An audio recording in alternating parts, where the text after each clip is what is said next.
Good evening, friends, and welcome back to a special stream. Big Dano plays Kingdom Death. We're doing it on a Tuesday night. I told my friends that I play games with on a Tuesday night that they could play a 4-player game, the Lucky Ducks. And I would play Kingdom Death. Just for the night. Just for an evening.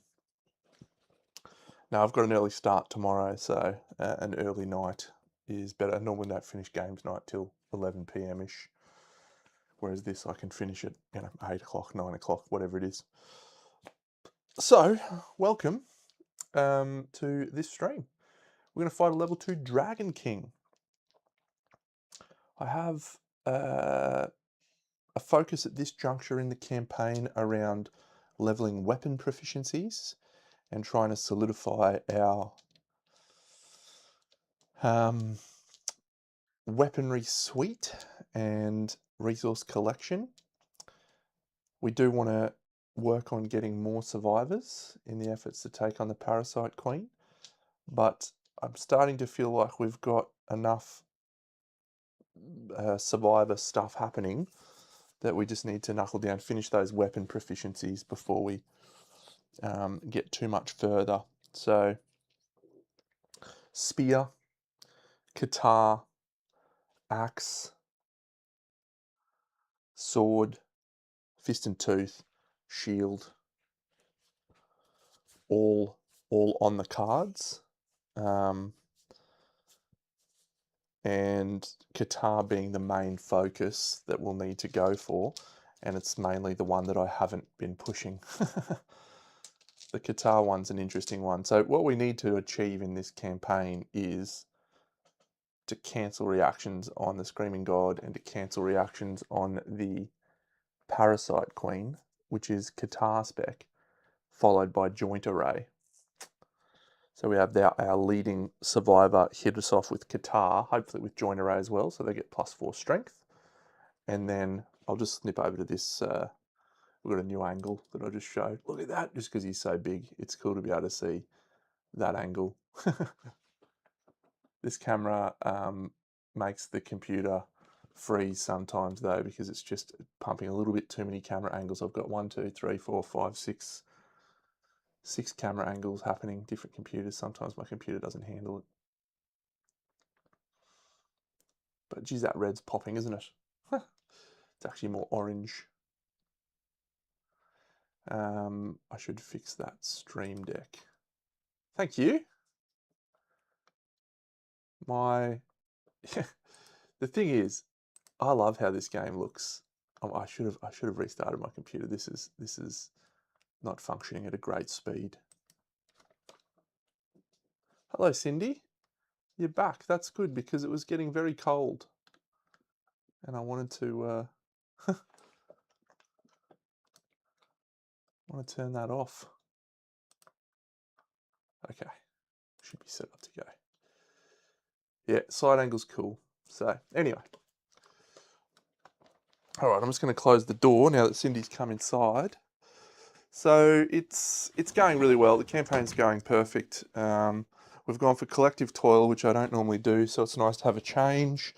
And we're going to try and push as many survivors as we can towards the end, so that we can get all the benefits, the sagas, the all that sort of stuff.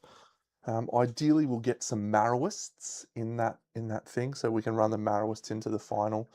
And then we just need lots and lots and lots of weapons.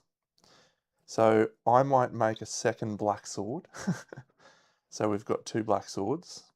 And I might even make more if I can get more Gormite. We'll see. So let's quickly run through our survivors. We have Urzmoth, who is trying to survive this fight and gain Fist and Tooth proficiency level 4. She's got cool stuff, but yeah, she's probably on her way out. Kyra, possibly my new favourite survivor. Garaskophobia is fine for a Regalist. Distichophobia, Atelophobia. The sooner we can get her to Sword Mastery, the better. Celestrina, also a fantastic survivor. Locust, Spear, a Lanternist now, so we want to make sure Locust gets through. Has a luck there, which is nice too. And then Denuria is our Collectivist, who we're trying to level up to Collectivist level 3. So let's punch on with a Dragon King. Apparently only gets us 1 Hunt XP on any of them. Surely the higher level guy gets more. Crazy. So we'll depart and we will head over here to the hunt screen. The final countdown. So herb gathering, mineral gathering, sonorous rest. The sonorous rest we don't actually have to specify at this point. We can actually do that whenever we want. But the other two we do have to specify at the start. So we shall do them just after thingy. Try and get a bit of crystal skin happening. Crystal skin Marrowists are great. First hunt event is, don't be the one that gives us murder. All right. So we can draw 3 Dragon King resources, otherwise gain an understanding and roll a random hunt event. I'm not really chasing Dragon King resources here.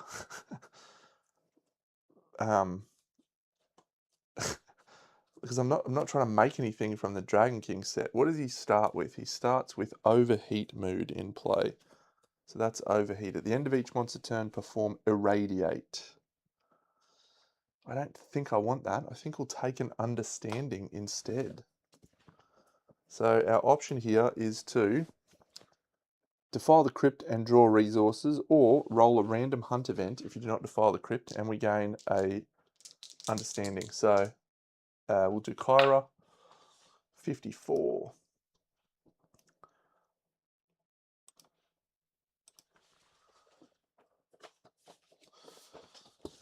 I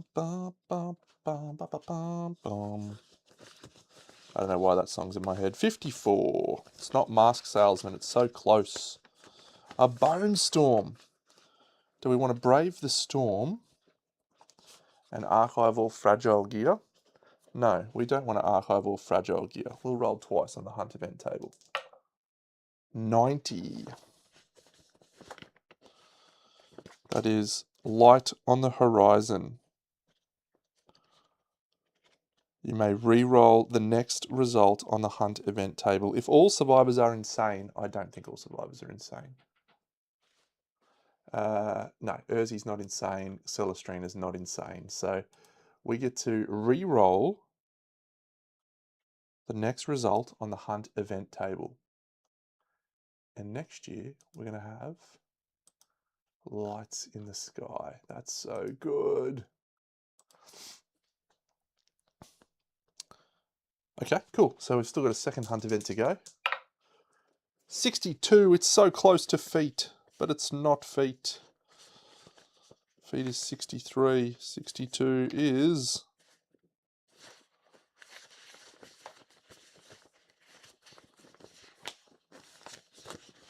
in my pile somewhere. Space Between the Rocks. If any survivor has a pickaxe, gain an iron. Perfect. Freebie. Take a freebie. 1 iron. So many hunt events are just negated when you have a pickaxe, a sickle, or a whip.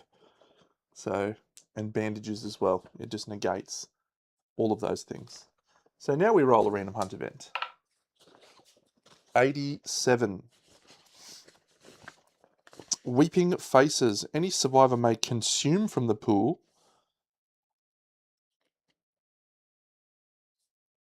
Okay, refreshing. The water is cleaner than most. You may heal. The water is invigorating. Okay, so I think any survivor may consume from the pool. So we definitely want to do that with our Gourmandist, who is Celestrina. Yeah.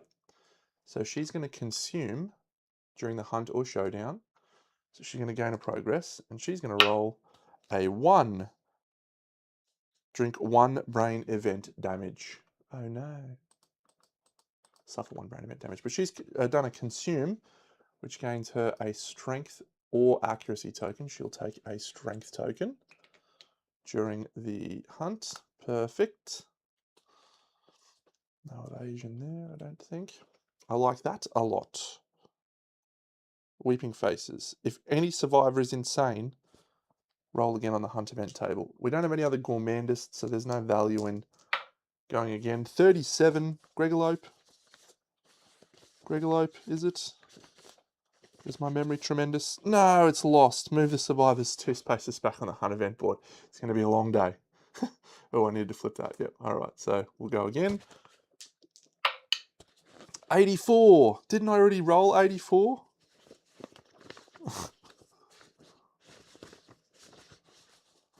Wasn't 84 that drinking at the thing one? 84 is Scribe's book. Oh. Okay. Insane survivors with 3+ courage must write their name in the book.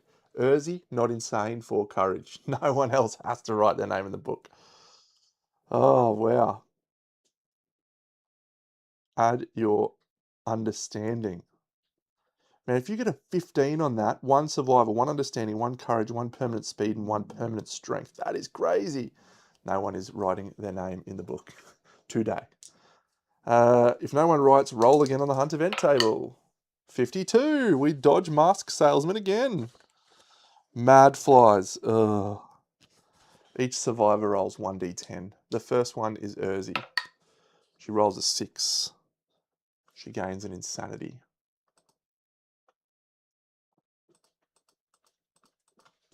Kyra rolls a 5. She gains an insanity. Celestrina.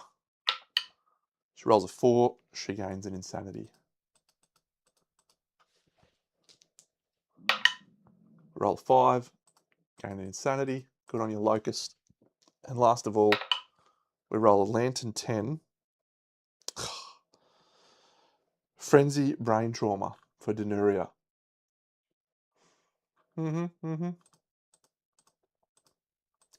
Frenzy!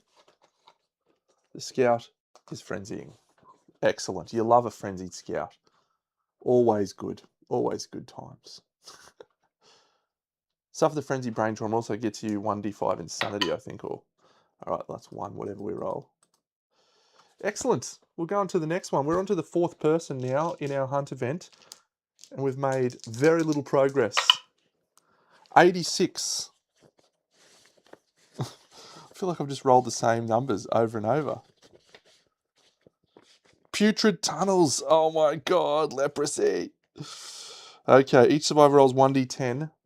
Do they get leprosy? So, the first one, Urzi. She's not getting leprosy. The next one, Kyra.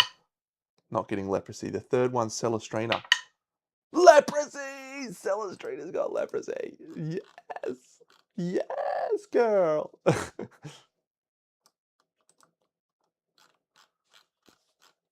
Remember when Preacher got leprosy? That was great. She was so good. Locust. No, on a 7. And the Scout. No. All right. Good work, team. We can finally go to this one, and we get the Majestic Shadow. Roll 1d10. If the result is equal to or lower than your courage. Okay, so we've basically just got to roll a 1. Oh my god! Gaze upward. All right, well, that's not ideal. 5+. We need to gain 10 insanity. Would be great. We'll roll the death dice. Oh, it's a 4. You look up just in time to see the Dragon King descend and ambush you. Doesn't say start the showdown immediately. So we continue with the rest of the hunt, I believe.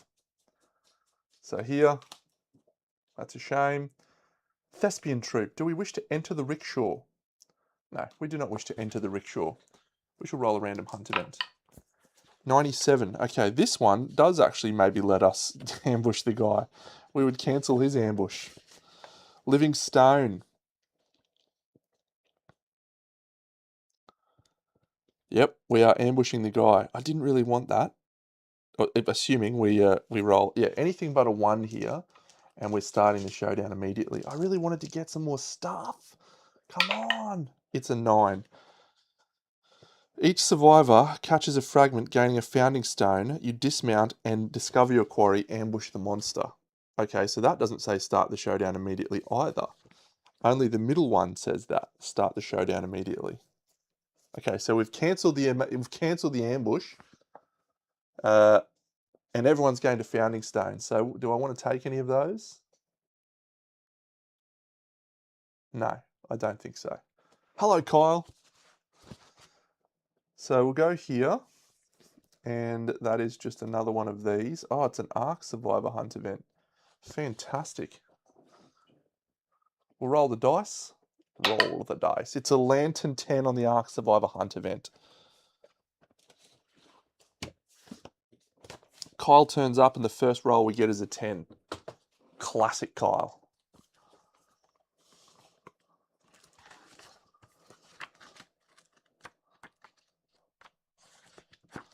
Kyle might have more luck than me. Ahead, the sweet scent of decay fills the stilted air. Critters of all shapes slither in and out of the eyes and nostrils and mouths of stone faces. If there are any verminists, they stop dead in their tracks and will not budge until they are satisfied. Verminists gain a random resource after each hunt event is resolved. We do not have any verminists. If there is a collectivist in the party, we cannot leave the verminists to their fate. The bug hunting fiasco has ended. No problems. This bad boy. So we're going to do sonorous rest, mineral gathering, herb gathering here. So, but let's do our path of the bad boys. We still don't have path of the brave. Urzi, however, does have path of the brave, but I'm going to do her last. LMNO. So I'll do path of the doomed. I think everyone's insane now, aren't they? Insane. Oh, no, okay. So Celestrina's path of the doomed. She rolls a 1. Spend all your survival. She'll spend all of her survival. Kyra. She's path of the insane. She rolls a 7. Post-traumatic stress. We will get rid of her dystitchophobia. No.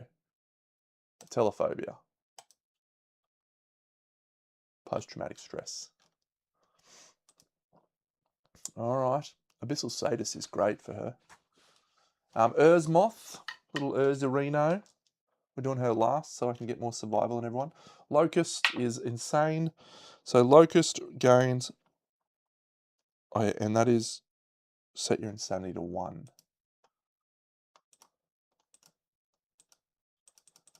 Hey, Cindy. Also post-traumatic stress. It's not working well for our plan of having lots of endeavors to spend. The scout is frenzied. Oh my god, the scout can't spend survival. So don't roll badly on this scout. Oh, that's okay.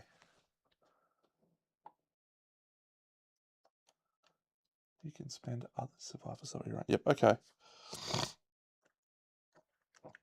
So all survivors suffer 1 event damage to a random hit location. To the boots. 1, 1, 1, 1, 1, and then old chick's going to walk on the path of the brave. She rolls an 8, which is suffer 1 event damage to your arms, and we shall proceed. Okay, let's do sonorous rest. So first of all, everyone can choose to either gain insanity or stuff depending on their situation. So Urzi is going to go for insanity. She's going to gain 5. Kyra is definitely going to gain insanity. She'll gain 3. Celestrina will gain survival, and she fortunately has 3 greens, so that'll gain her 5 survival.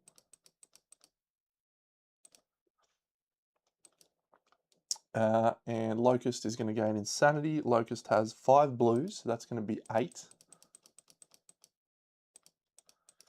And Denuria will gain Survival. She has 1 green, so she will gain 3 Survival. That's it. We're then going to Herb Gather, so everyone's going to gain a Survival from Herb Gathering. And our Gourmandist is going to gain another Strength token to take her to 6. And she has consumed during the hunt or showdown, so she gains a progress. 9, 8, yeah, that's nice.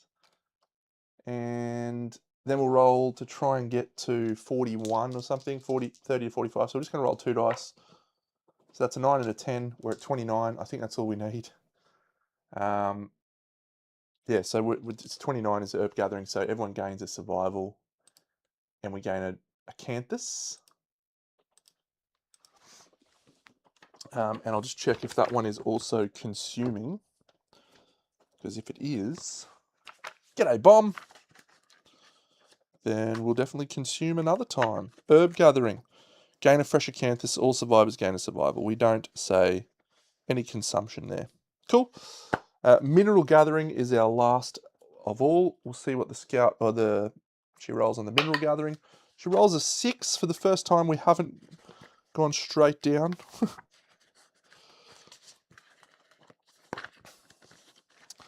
6 is you find an iron. On a 6+, we archive a pickaxe. That's a 2. No pickaxe archiving today.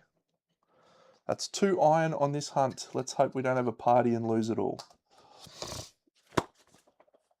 For some dumb reason, because survivors think it's fun to lose parties. All right, our last event.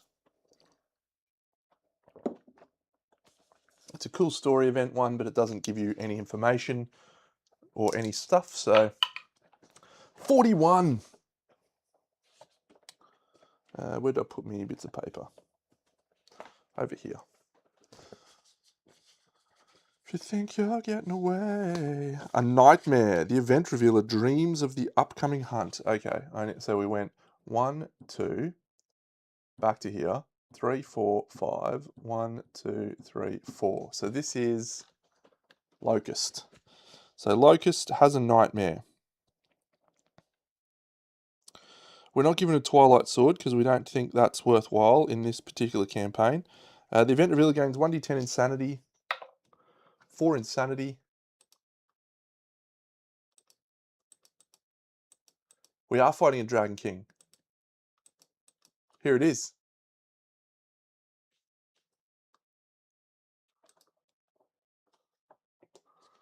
And a -1 evasion token, which I can't get rid of because I don't have Song of the Brave.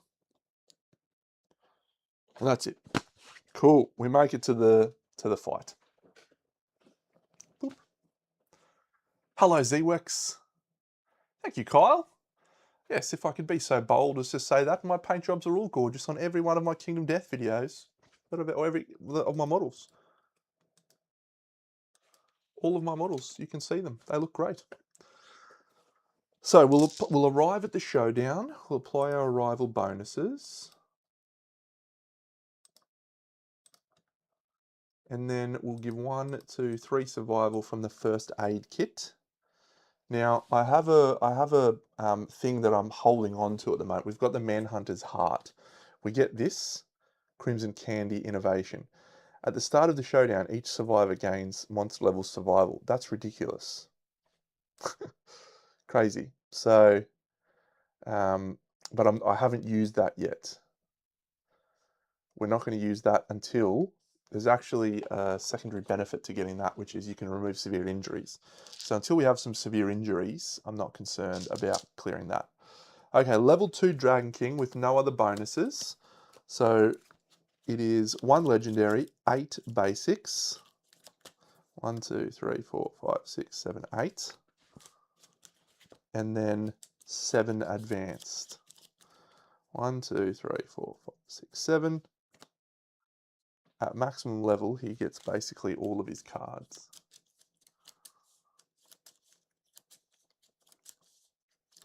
He's toughness 15.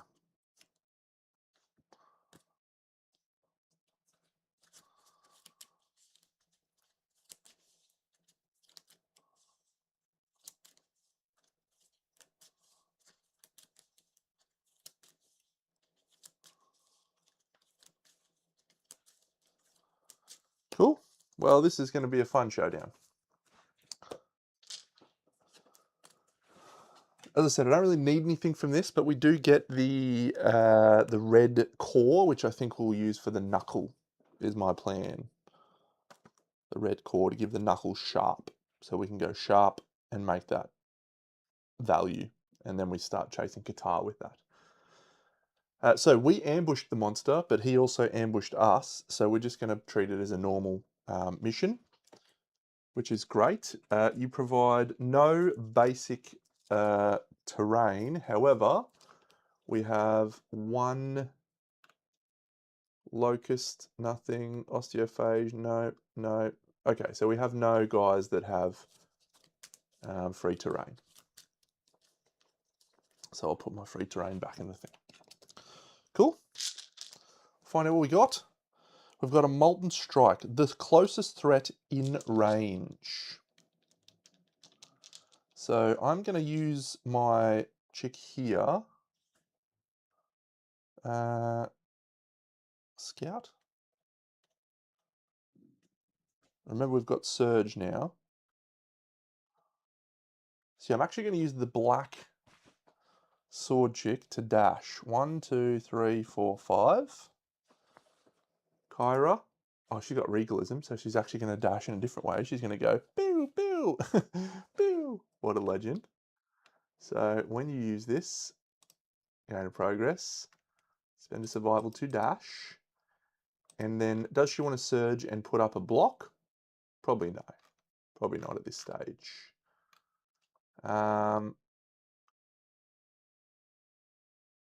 Yep. So that's it. So then the guy's going to attack us. So he's +1 speed and +1 damage. So this attack is 3 speed, hits on a 2+ normally, goes to a 6+ because of our thing. Should I put up a block? Nah, we won't worry about it. 2, 5, and a 9. So where does that hit? It does 3 damage to the body. We will spend a survival to dodge.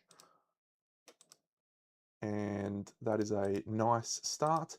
Then we're going to get popped with an Unseen Agony and Irradiate after that card. So that applies a -1 toughness token. There's no meltdown. Unseen Agony. All survivors in the blast zone suffer 1 damage for each -1 toughness token to monster level hit locations. A body in the body. 2 damage. Perfect. Has she got leprosy?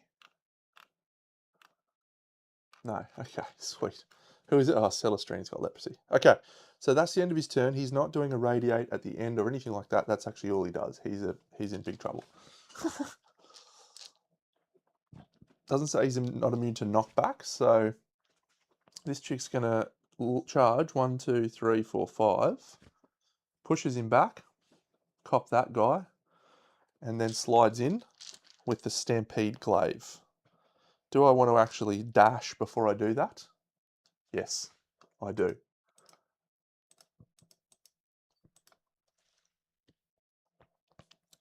So I've got 2 speed on this attack.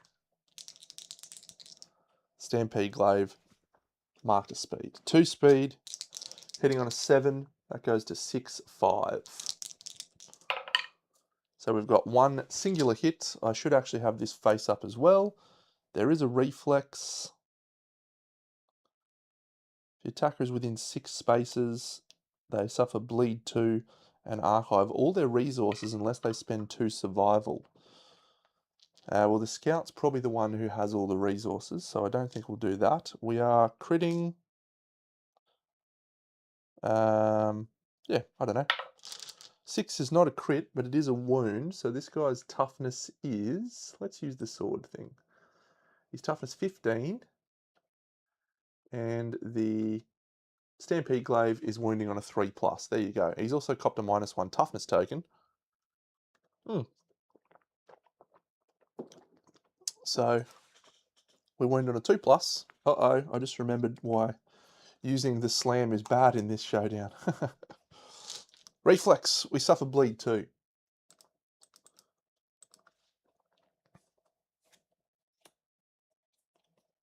There's a super dense dual wound. All right, we've got a surge. We don't need to use it yet. We'll save that just in case we see a trap. And that is all. We're not going to do the blue chick's act because we want her to save her regal plume usage as well. So instead, we're going to go 1, 2, 3, 4, 5 with the greatest gax of all. So locust done, Celestrina. So yeah. So if she was to consume the dried acanthus right now that she's got, she doesn't have a dried acanthus, so she's going to have to consume something else. She's got leprosy, what a legend. She's accuracy 3 now. How crazy is that? A 3 speed, hitting on a 3+, and we perfect hit on an 8. So there is a perfect hit and 3 hits. Because we got a perfect hit, we have barbed 10. So the greatest gax goes to strength 15. And we've got desperate strike, so it goes to 19. 1, microwave heart, 2, 3, and impervious. All right, now I don't have a reaction cancelling here.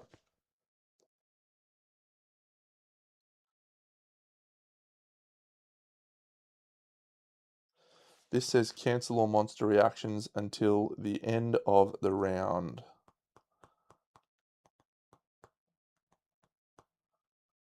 This says gain 2 random disorders. Hey Dan, just take that work call, mate. It's very important. So we are deadly, so we are critting on a 9. And we have no disorders except for absent seizures. So I think we will go for this one first of all. And if we do critical, it is a savage wound. We don't critical, but we do wound. So no failure reaction. Cool. This one we could critical, which we do. It's an impervious location though, so we don't do the reflex. But we do gain 2 horn fragments. Horn fragment. Horn fragment. And I might actually start putting these on survivors now because he's got a reaction that can do stuff. And this is a reflex microwave heart, which is going to be very bad for us. But we do a wound. And then he's going to irradiate. So he's now going to be doing 3 damage because he's got 3 -1 toughness tokens to 2 hit locations on all survivors. And I can not dash with anyone because she's dashed, and it's her act. So this is bad. Well, the first person is Cindy underneath. She is cool. The first person will be the Stampede Glaive chick. Hand boots. And these are, oh no, it's only 2 locations. It's 3 damage to 2 locations. Head and boots. 1, 2, 3. 1, 2, 3. Okay.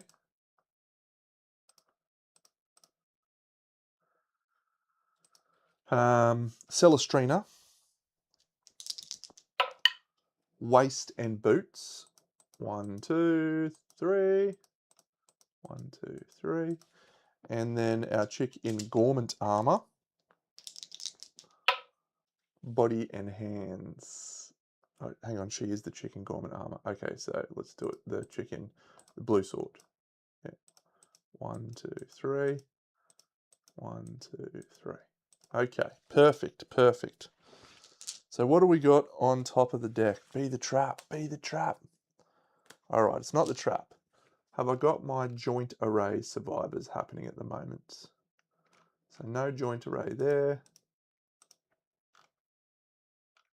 No joint array there. I didn't bring them, did I? No joint array. Okay, so we're not doing any reaction cancelling. So who do we want to go with? We definitely want to move away then So she's going to dash 1, 2, 3, 4, 5.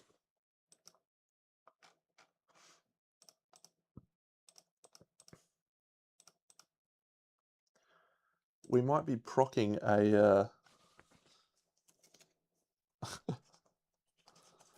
microwave heart in the first turn. That could be awful.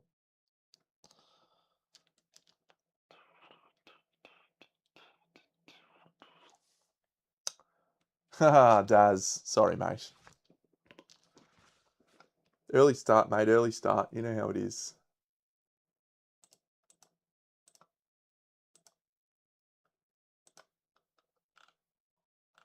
You guys get to play a good one. To play a 4-player game. Enjoy. Do I want to risk it for the biscuit? She does have a dried acanthus, and so does she. So we can possibly afford to take one. Let's go black sword. So she's going to move. Oh, I'm tempted to not do that, actually. I'm tempted to use the chick with the spear. Don't really want the black sword chick to die. I suppose we've got the regal plume, so she's most likely to suffer a severe. She hasn't got vagabond armor, she's got leather armor. Alright, I'm going to risk it. She's going to move to here. 1, 2, 3, 4 to that position there for no particular reason. 3 hits, no perfect hits. Reflex, super dense. Failure reaction. Okay, so that could be useful. They win 3 spaces of the monster. Wound. Okay, perfect. So we're going to do this one first, the failure. And then we're going to do the wound. So the failure reaction is not a failure. We do a wound. This one, we want a wound and not critical. So we're 2+. That's an 8. Yeah, cool. So we wound. Roll 1d10 and add your courage. If the result is less than 8, you suffer... we can't suffer bash. Because we've got leather armor. You idiot, Tenno. You idiot. We did not roll... Oh, hang on. What's her courage? Yeah, we did roll less than that. Okay, suffer bash and then 3 damage to the legs. 1, 2, 3. So, unfortunately, we do the wound... And we're now able to do an irradiate wound, which we do. And we have now 4 damage. The trap's on top. Okay, as long as she is not KIA, we can put that trap on the bottom by spending 2 insanity. Come on! That's so incredible. I love that. All right, but now he gets another -1 toughness token, so he's got some irradiate happening, which is awful. Turn the monster to face away from the attacker. Okay. So this is 4 damage to 2 hit locations. So we really want to see the head and the waist. The waist and the body. Okay, so the waist suffers 4 damage. The body suffers 2 damage. And then we have a severe injury. On the waist, we roll a 1. We'll archive our dried acanthus. And we're going to see if we get a parasite anyway. No parasite. The chick in screaming armor, she's getting 4 damage to her waist twice.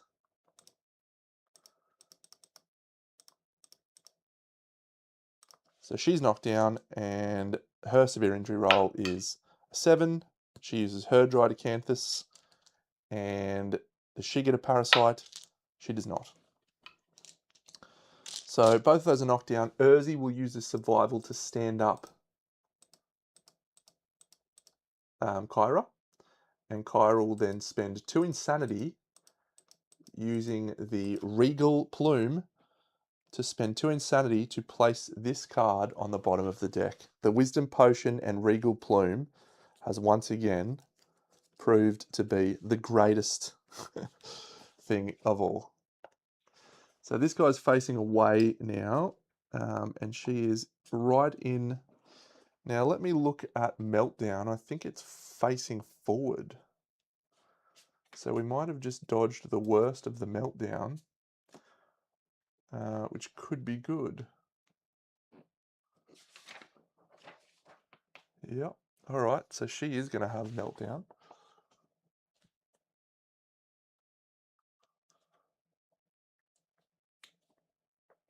But remember, Deno, you don't need to do it. You don't need to trigger a Meltdown this turn.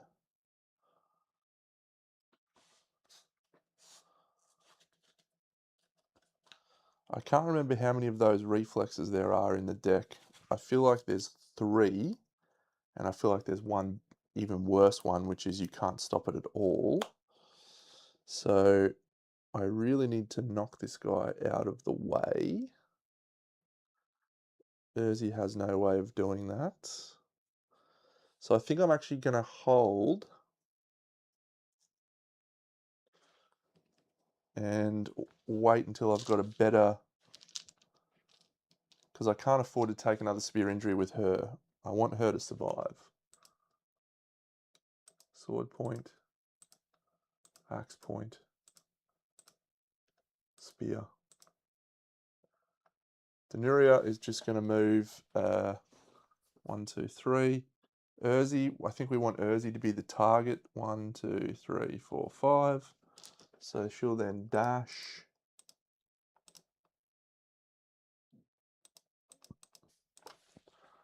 One, 2, 3, 4, 5.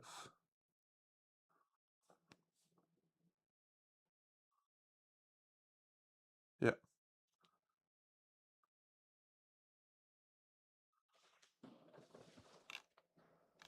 If we can possibly get her to be the target.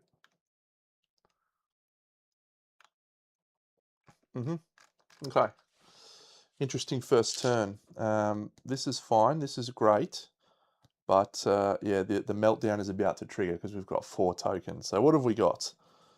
The Mournful Swipe, a random threat in range. Oh, we're going to shuffle the AI card into the deck. That's fun. So random threat in range. This guy's speed 10, isn't he? Yeah, it's anyone. Anyone in range. Okay, Scout is 1, 2. Celestrina 3, 4. 5, 6, 7, 8, 9, 10. Her. So the Dragon King will knock down.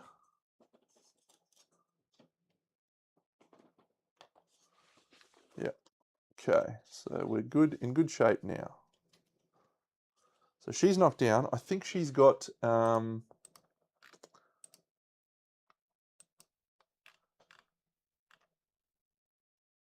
she gains a survival and an insanity the first time she wounds the monster from Abyssal Sadist. Very nice. But yeah, she's got Distichophobia, so when she suffers collision, so she might actually dash out of the way. So she doesn't suffer knockdown. And that's cool. Okay, so this attack on our Chicken Gorman armor is a 4-speed attack, and it's hitting on a 2+. However, she has evasion. She doesn't have evasion 4. She hasn't got the evasion anymore. That's fine. So 4-speed hitting on a 4+. So that's 3 perfect hits and a 7. So that's all hits. Very nice. And we'll see where they go. Body, body, body, head. And these are 5 damage apiece. Okay. Okay. So we'll dodge one of the bodies. 1, 2, 3, 4, 5. Oh, we've actually got a block up. I should have blocked. Boop. So let's assume it's that. And then the head 5. Perfect. Okay, that's fantastic. So we're shuffling all of these cards into the AI deck. Turn the Dragon King to face a random survivor. Okay. That part's annoying. 1, 2, 3, 4, 5, 6, 7, 8, 9, 10. Oh, it stays facing her. That's glorious. Let's trigger this meltdown, eh? She's actually going to be the one to do it. So we're going to stand her up using a survival from Urzi. And she will swing. With the axe. I should actually do it with someone else. I'm actually going to move the black sword chick and do it with her so that I can dash before the reaction triggers to get out of the blast zone. So it's the same stats with the thing. So she'll go 1, 2, 3, 4, 5 into the side.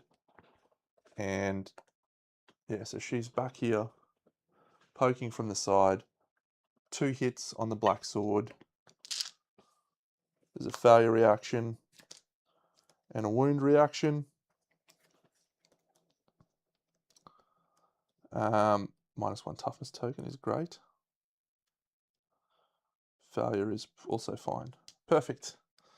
So 2+, critical.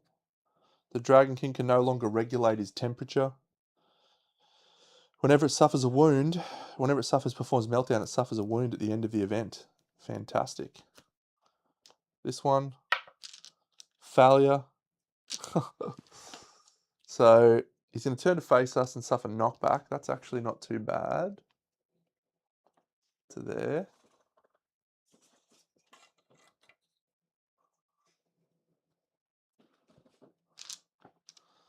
At the end of the act, she's going to move 1 space because she's got leather armor. I'll use this angle. So she's going to slide in behind there. The scout can't dash. The scout's about to cop a meltdown, I think. That's so interesting. She's actually here. This guy sucks to fight against because his wings are always in the way. There is a wound. Full move that towards the attacker. Place them knocked down in an unoccupied corner of the showdown board. That's fun. So we might as well spend a surge to block. No, we won't worry about that. Let's go with the axe chick now. 1 perfect hit, which means we're 1,000,000 to wound, and we're savage, so we're going to critical on whatever, but that's a wound. So she's going to get thrown into a random corner. Full move towards the attacker. Boop. If they're adjacent, throw them into a random corner. Was it random corner? Unoccupied corner of the showdown board. She'll go all the way down this corner. So the meltdown's not going to affect her. What's on top? It's a wound. Oh, place some lava tokens. Okay. So I need to get a wound with Urzi.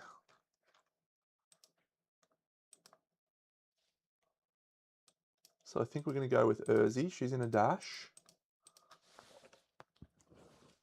1, 2, 3, 4, 5. 1, 2, 3.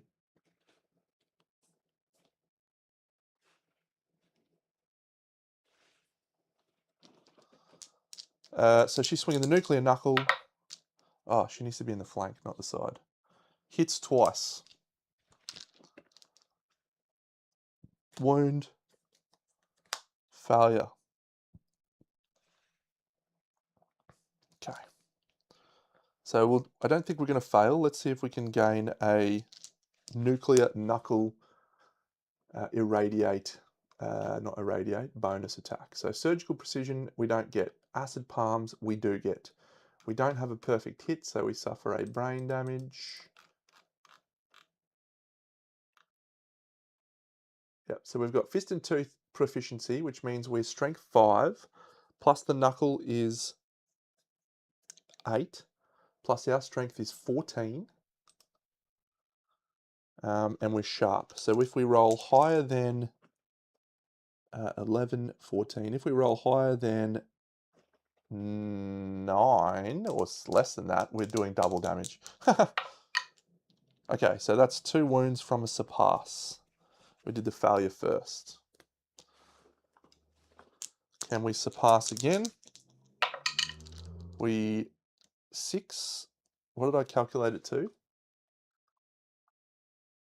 What are we critting on, actually? Critting on 5s. 4s. No, 6s. We're critting on 6s, so that's not a critical. That one actually was a critical. Gain a husk and a veined wing. Archive this card. Veined wing, husk. Okay. She's got a block up again. This is all happening pretty well, but could go very badly in any moment as a meltdown's about to trigger. Okay, fist and tooth point gained, sword point gained, axe point gained, spear point gained. The scout could go for a dagger if we were feeling crazy. Okay, so we have wounded this, but I need to calculate. It was a 5 and a 1, so we had a total of 6. So his toughness is currently 11. So for us to do a surpass, we would need to hit 21. Our weapon's strength is 6, plus 5 is 11, plus 3 is 14. So with 6, we're at 20. So we're 1 short of a surpass. So it is just a single wound. Okay, great. Then the Dragon King leaps, place 2 lava pools in the spaces the Dragon King occupies, then full move the Dragon King away from the attacker. So he's going to go 1, 2, 3, 4, 5 into this corner down here, which seems totally fine. The scout is right next to him. The scout might as well have a dip. What do we got? We've got the irradiate. So it is going to do a meltdown and no one's going to be in the position. Oh, I need to put these 2 tokens actually. The 2 lava pools on the board. Which was here and here. Is that right? That says place 2 lava pools in spaces the Dragon King occupies. Perfect.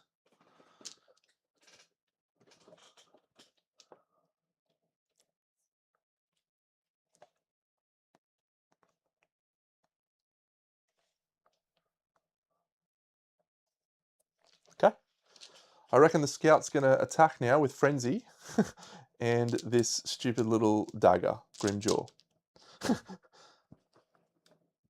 I know there can't be a trap. We're going to trigger Irradiate, which is going to do a lot of damage to the scout, but I reckon it's worth it. The scout is, it's my collectivist. I don't know if I want to do that. How much damage are you going to take? A lot of damage.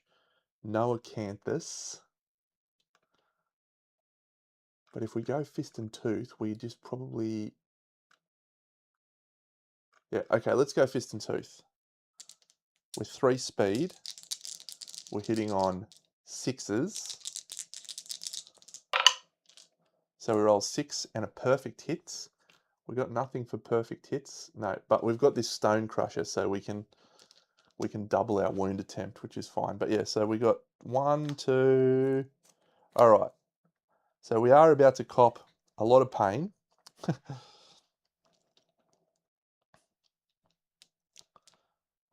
Actually, we're not, because it doesn't trigger Unseen Agony. Yes, all right, so let's try and wound this.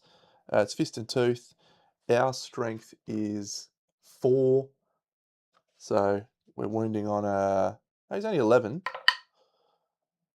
So that's only a 2.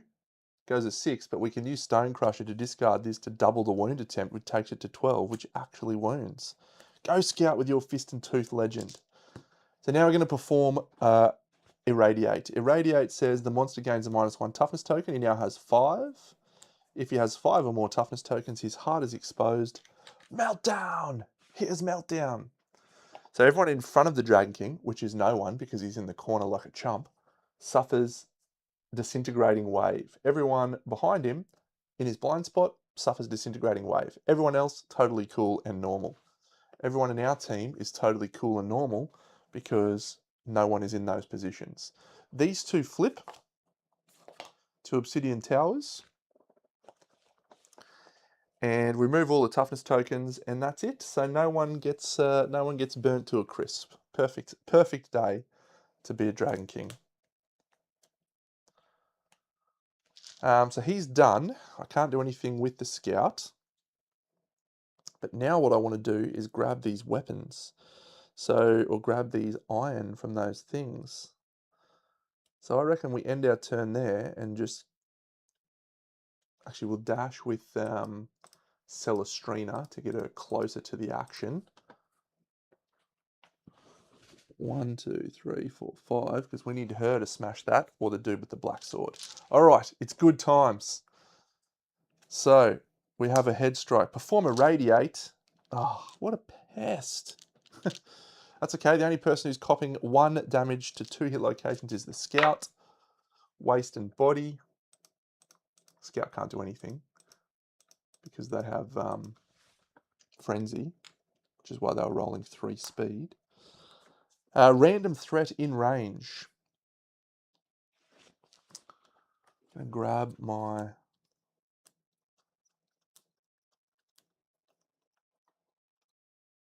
obsidian tower. Impassable and destructible. So we don't want them to be destroyed, whatever happens. So 1, 2, 3, 4, 5, 6, 7, 8, 9. If it's Urzi, she's going to dash across so these don't get archived. So it's the scout. Great. So he turns to face the scout. And it's going to be a 2-speed attack, which goes to 3. It's going to be hitting on a 3+, which goes to 5. 8 to 8. The scout can't dodge because he is frenzied. So he suffers 6 damage to the head and 6 damage to the legs. That's nice. Osteophage, osteophage, osteophage, so good. All right. So it is probably more important to me right now to get some iron than it is anything else. So if she goes 1, 2, 3, 4, 5, 1, 2, 3, 4, 5, that's her act. And then she puts up a block for free.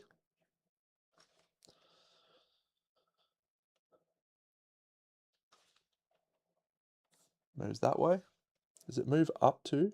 No, 3 spaces directly away. Cool. She's done. Urzi does not have a heavy weapon. So smashing this obsidian tower without a heavy weapon, you need a 9. But with a heavy weapon, you roll 2. I don't have any clubs. So yeah, the black sword is the best person to do that. We do have a surge. So she's going to move. I'll use this angle. 1, 2, 3, 4, 5, and smash that. The black sword is heavy. What a fun fact. That's a 10, so we gain an iron strange resource. That's taken us to 3 iron.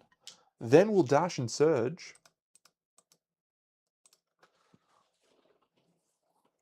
1, 2, 3, 4, 5. Smash that one. Oh, that's only a 5. So 5, what do? Archive the terrain tile and roll 1d10, add 1d10 to your roll result. Okay, so we salvage a broken lantern from it. Well, that's a bit disappointing. Would have liked another iron, but c'est la vie. Okay, so now I think Urzi goes and tries to finish this off. 1, 2, 3, 4, 5. 1, 2, 3, 4, 5. She swings with the nuclear knuckle. She rolls 1 hit. She's not going to finish it off. There's a reflex. So I'll see what we roll anyway. That's a 13, so it's definitely a thing. Gain a Husk Dragon King resource.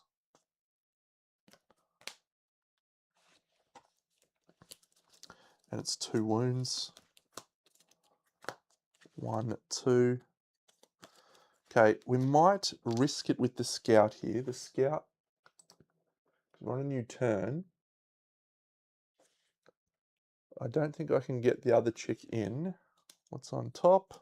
Oh, I've got a surge, haven't I? Urzi surges. Of course she does. So that's another, yep. So she rolls a 9 and a 7. She's hit twice, so she can finish it off. We know the trap is not one of these. The death blow. Oh.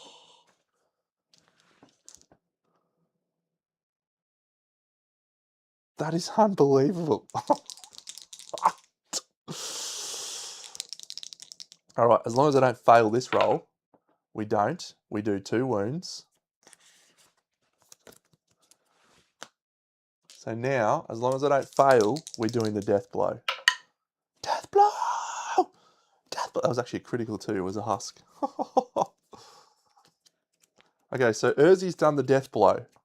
Gain a Radiant Heart Strange resource. The survivors celebrate their triumph. All survivors gain 3 courage, 3 understanding, and a random fighting art. Get around it. So Urzi gets a random fighting art. She can't get one. So she gets 3 courage and 3 understanding. 1, 2, 3.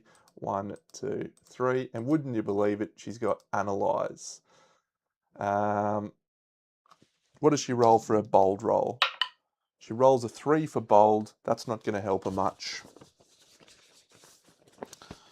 We've got a lot of analysing survivors now. Bold, that's a strength token. Not very helpful. Kyra.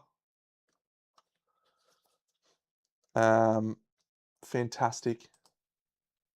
1, 2, 3. She's got Analyze. 1, 2, 3. She's got Stalwart. So her bold roll, she rolls a 5. Oh, sorry, it's Insight. Ignore the next severe injury this showdown phase. That is unbelievable. Gain 3 survival and 3 insanity is what she rolled.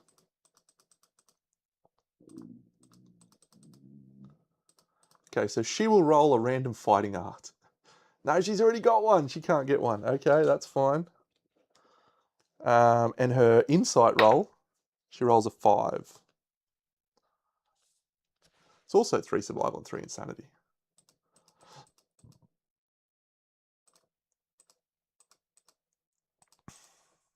Okay, Celestrina. 1, 2, 3. Analyze. Stalwart. So her analyze roll, or her insight roll, she rolls a 5. 3 survival and 3 insanity.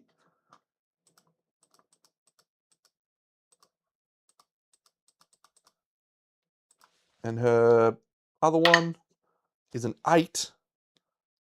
So she gains a permanent strength. Oof. So Locust. I don't think I've ever gotten this killing blow before. And it is pretty awesome. Oh, and she can get a random fighting. Okay, so the first one, that's an 8, so that's a permanent strength. And then the other one is a 7, which is a 3 survival and 3 insanity.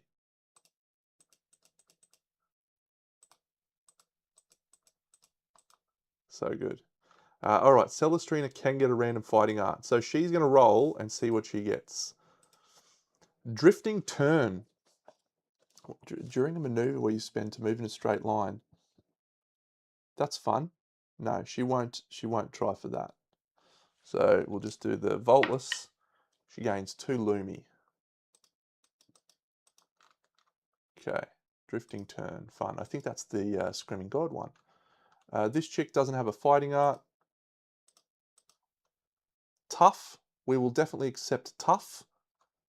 And we will use that as a once per lifetime freebie.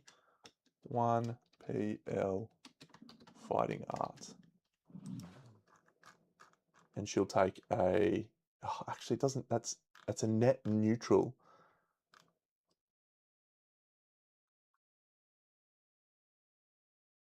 No, she won't take that. She doesn't want that. Gains a Lumi. You take a systemic pressure to take it, then you get nothing out of it. Denuria! Analyze. Stalwart. Okay, so our insight roll. is a 6, and her bold roll is a 1. So the bold roll is, yeah, nothing, and the other's 3 survival and 3 insanity. Okay, so Denuria's possible fighting art is heroic. I'll take that.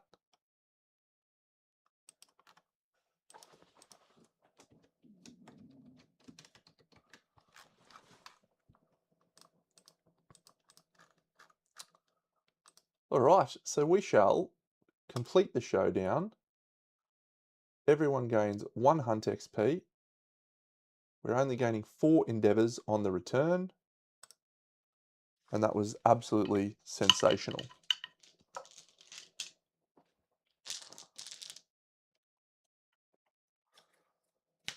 Regal Plume proves its worth in the very first showdown, absolutely without a shadow of a doubt. Why I love that thing. So okay, we do actually have to do some bad stuff here. Someone might die on this roll. I think it's going to be Urzi, because she's got our Fist and Tooth Mastery. She's so good. That sucks, but yeah, sure. I wanted to keep her for if we drew death, we could get a free +1 permanent strength to everyone. But yeah, let's see what we get. Okay, so over here, 4 basic resources, 6 Dragon King resources, 1 Pituitary Gland resource. We get 2 Radiant Cores because we did the death blow. And we get that as well.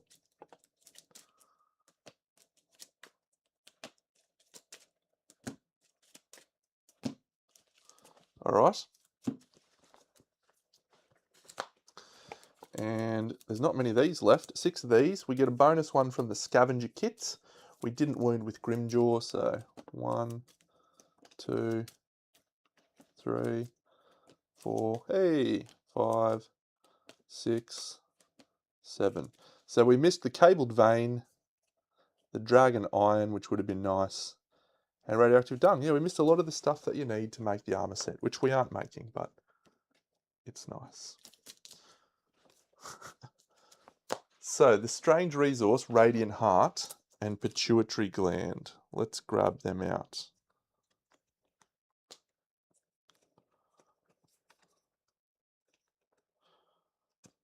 Radiant Heart, Pituitary Gland. So I'm getting 2 Radiant Hearts.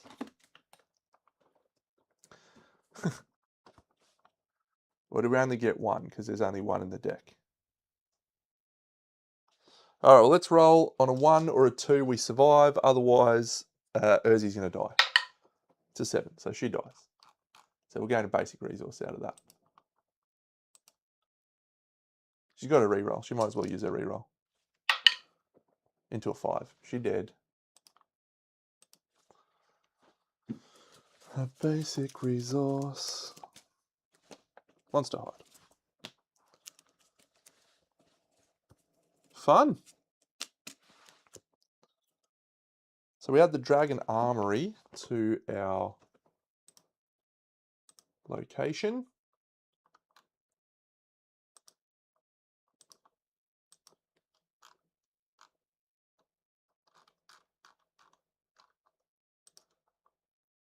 And let's look at our timeline events. Oh, that's right. We've got story event principal conviction.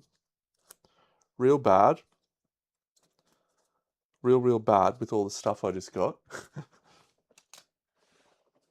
But we do have lights in the sky, so that'll be nice. That'll help us with a lot of things.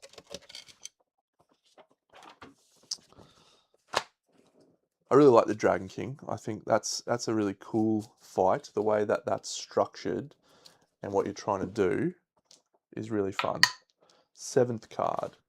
1, 2, 3, 4, 5, 6, 7. Well, I don't like rivalry. 8. 1, 2, 3, 4, 5, 6, 7, 8. But I do like a dark seamstress. The artisan blushes at us. What a lovely lady she is. I shan't be purchasing any of your gear, Dark Seamstress, as delectable as you are.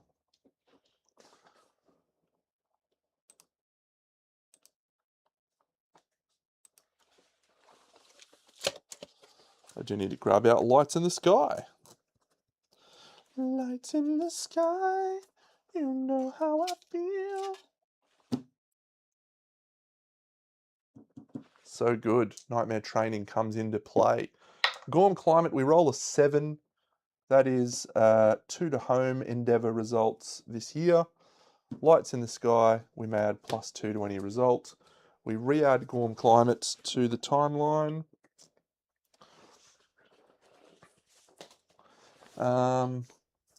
And then let's do this roll that will determine the campaign, whether we quit at this moment or we go onwards. I'm actually doing Barbaric. I explained my reasoning before, so we're going to add Hands of Heat to next year on the timeline. Come on, Dano. To 6. Fuck yeah. So someone gets 4 Courage and Thundercaller. I am going to nominate someone who doesn't have a lot of courage. The Wise Mothman could be a good option. Now let's go with Mon Mothra. She'll get 4 courage to become a matchmaker. And that'll also help us with the thing. So her bold roll, she rolls a 8. Come on. The Mothman's still there. Settlement Phase Triumph. Gain a permanent strength. Good on you, Mon Mothra. You're ready to go. Let's dance. She's definitely going out. Okay. Really good. No one got any level ups or anything. G'day, Bert.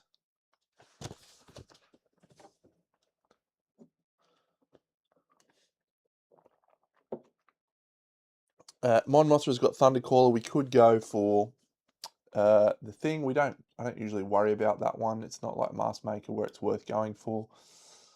But we do add Hands of Heat to the timeline next year.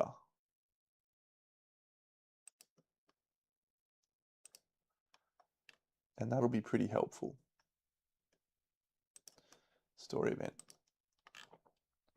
Because that actually gets us Lantern Oven for free, and we get to potentially get Red Fist Secret Fighting Art from that event. That normally happens in Lantern Year 5 in People of the Lantern, but in this one it comes, yeah, you can do it at this point, which is fine. And we have selected our Principal Conviction Barbaric. So our Survivor's strength should be pretty damn high now.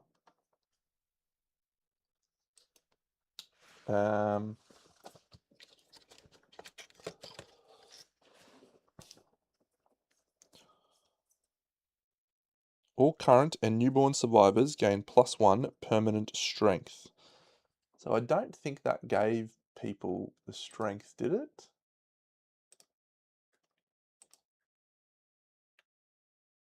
No, it did, I think. Yeah, it did. Okay, fantastic. Yeah, it did. Excellent. All right. And it has a survival limit of +1 for Barbaric. Romantic, survival limit +1 as well. Okay, we've done all our events. So let's look at our forum knowledges. We get to flip 4. 1, 2, 3, 4. Call to Arms is pretty good. High Roller might be worth buying so we can level it up.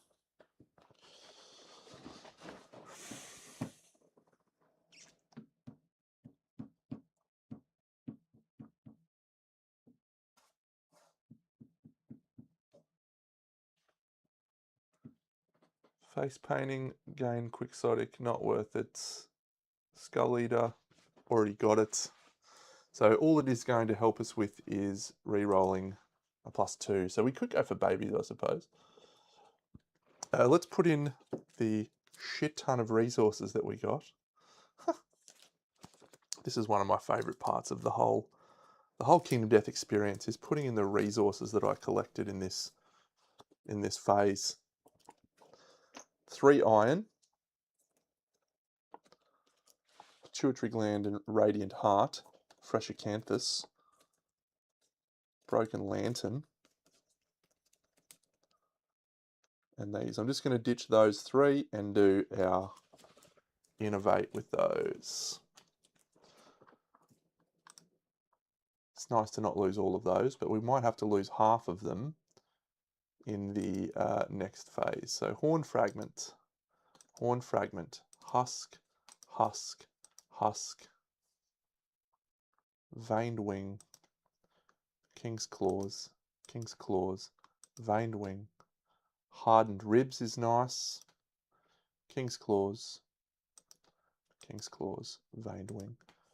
Were we going for a dragon armor set, the hardened ribs is the chest piece, which is the hardest one to craft. There's only 1 in the deck. A lantern, a monster hide, and then our strange resources, we get another acanthus, 3 iron, 1, 2, 3, a radiant heart, and an pituitary gland. So let's see what we can craft at the Dragon Armory if there's anything that we want. So the blue core is not craftable, that's for Deadly 2, shame. The blast shield,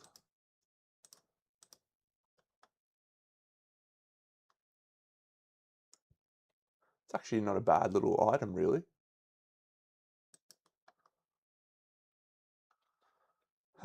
What does the mantle require? I'm sure we can make the mantle, can't we? Oh, you need a leather. Yeah, sweet. Nuclear scythe we can make. Don't really need to. What does it need? A radiant heart. 3 brain damage. Your next attack with this weapon gains devastating 1. It's not really much of a benefit. Talon knife is so cheap. And it's a guitar. And if all your attack rolls hit, you gain savage and deadly. So you can make that crit on 8s. Seems alright. Could make it a bone guy to make it sharp. That could be interesting. But the red core requires a pituitary gland and an iron. And I think we make one of those. Definitely, we make one of those. Alright. So that turns on our nuclear knuckle.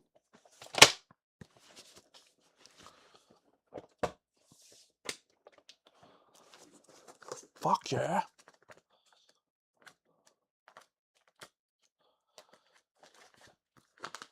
Betty, when you call me, you can call me out. Call me out. Alright, let's do our innovate. And remember that we don't get any bonuses to this roll, but if we do nightmare training, we can get up to +2. So we'll definitely use it.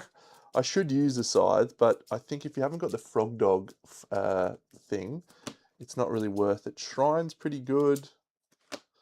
Lucid Dreams is obviously a fucking dead draw. Scarification sucks. Albedo sucks. Ugh.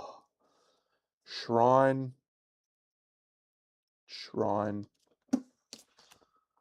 Alright. I just wanted that one. I just wanted Song of the Brave or Character or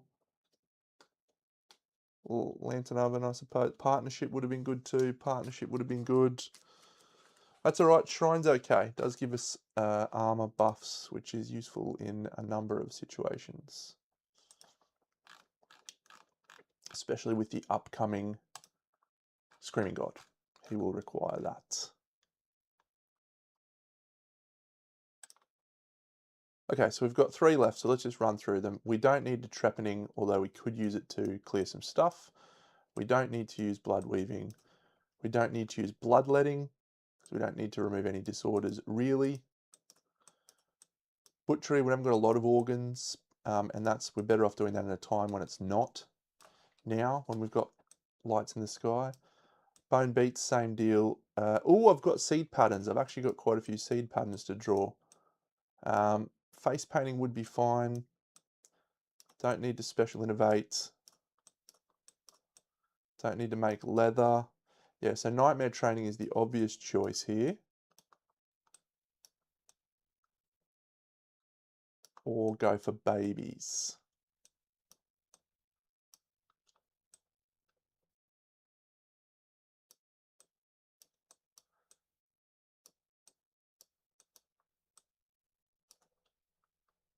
Yeah, so let's go all about them nightmare trains, just for 3 of them. So let's look at who we've got that could benefit from that.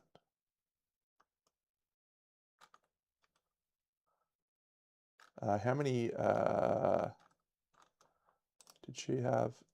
Yeah, okay, so we actually pick up 5 seed patterns. I might grab those out and see if there's anything interesting that comes out of those. All right, so we have Dreamkeeper Knife. Okay. We have the Grim Muffler. Cool. We have the HoloLink Pumpkin. All right, all we need now is one of the doomed weapons, and we can dance a little. The Refined Lantern Axe. Now that is interesting. That's a good weapon. And a Sundering Crossbow. Fun, but not that good. That's actually all right, but we need a Survivor who took a long walk while scrap scavenging, 2 Endeavours, an Iron, a Broken Lantern, a Perfect Organ, and a Bone. It's a cool weapon, but I don't think we need that. That's probably the only one that I'm jazzed about. Making that is good. But we need the Blacksmith, so we'll just put that in the box. So yeah, so Nightmare Training, we definitely want to go for Celestrina. 1, 2, 3. Now she gets +1 or 2 to this roll. So she's looking for a 6 to 9 to get weapon proficiency level. So that's a 6. So she gets an axe proficiency point. Bang. Now the question is, do we push her 2 more times and try and get axe mastery this lantern year? That would be cool.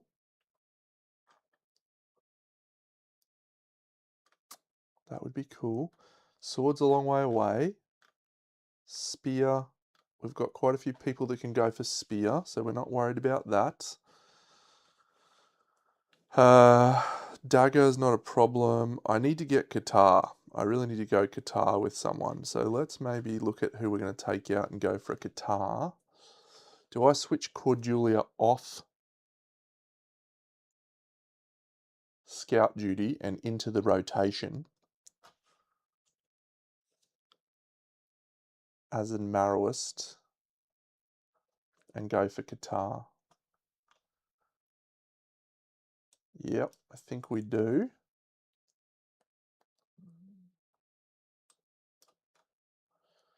So there's no one else who's really out and out a great option other than Celestrina. So let's go for her. 1, 2, 3. And again, we're looking for a 6 to 9. That's a 2. But that can spend a survival, which we will. Into a 1, which is actually a 3. Spend a survival or die. Because we get +2 to the roll. Into a lantern 10. So that's strength or accuracy. What a dickhead. Okay, so we'll just do one other person. I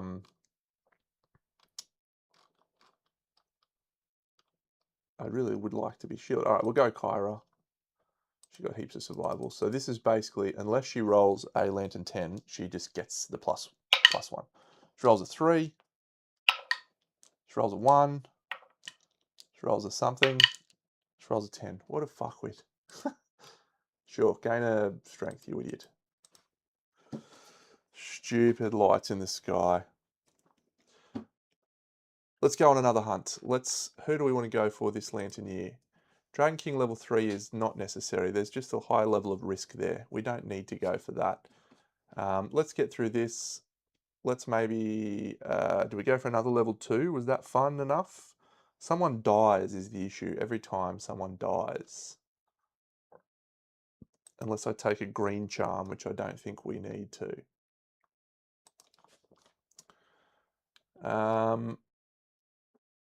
what is going to provide the most resources to us? It's probably an antelope, isn't it? Just a nucleope, level 3 nucleope. We get a indom resource.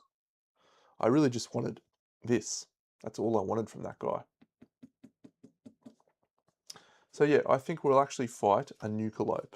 Is that soft of me? Should I go fight a level 3 Dragon King and just get the bragging rights? No, my focus has to be on achieving the objective that we've set out to achieve, which is to defeat the Parasite Queen. And the most effective way to do that is load up on resources, including indoms, so we can leverage taxidermy.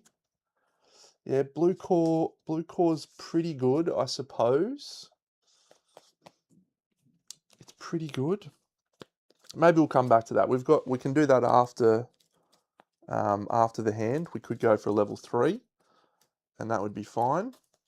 I think we try to nail these proficiencies, and I mean we could just go an actual screaming antelope, which would be fully soft as, but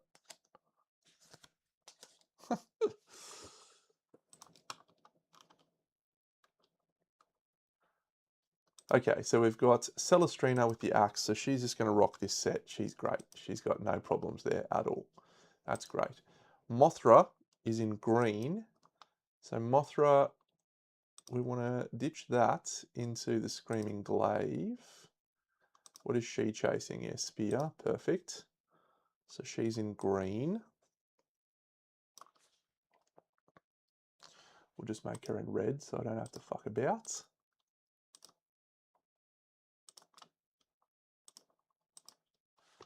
Nephilia has a physiognomy, joint array, axe spec.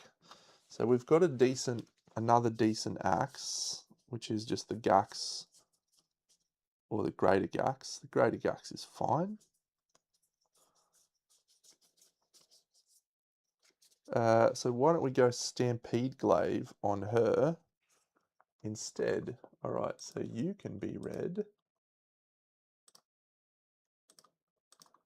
You can be blue.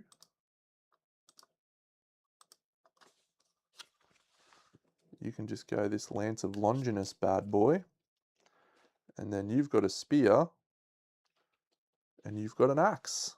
Because the Stampede Glaive is an axe. Yeah. So Mothra, spear proficiency point. Her loadout will be... We'll delete that one because we're not using much rib blade anymore. So we're going to go Vagabond Black Sword. And we're going to call this Leather Spear.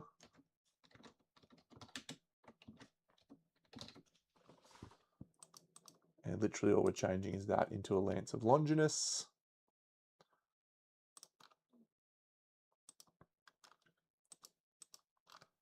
Still gets 2 evasion, doesn't get a luck.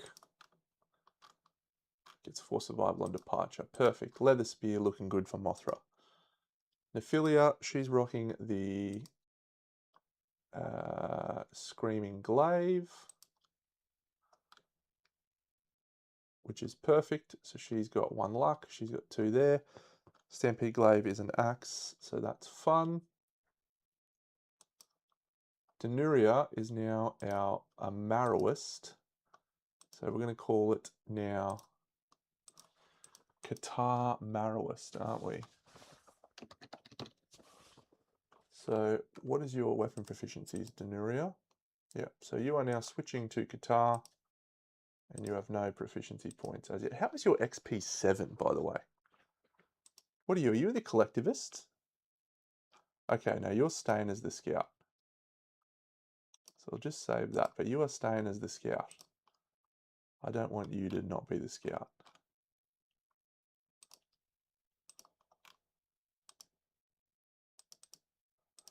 Yeah, we might actually change that Grimjaw. I don't think we need that at the moment. It's a risk to attack with it, so let's switch that to an Acanthus.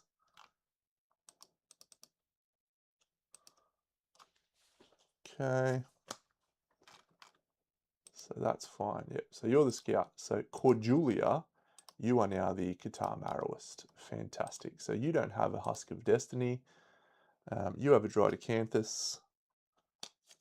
You have the Nuclear Knuckle. We still don't have heat, but we will next year.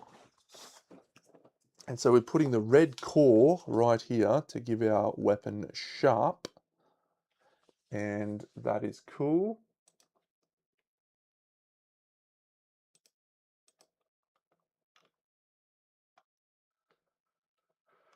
Yep, 2 luck, 2 survival. Guitar Marrowist. So she's got strength 4.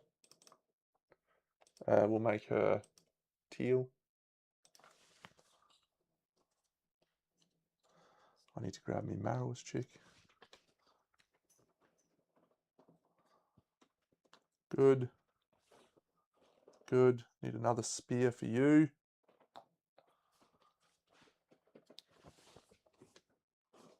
There's my other spear for you. You're in blue. Fantastic. And teal, we need a chick with a guitar. Who's got a guitar of the female models that I have painted? Oh yeah, that chick from the Survivors of Death 2, they're kind of technically guitars, I suppose. Sure. She seems okay.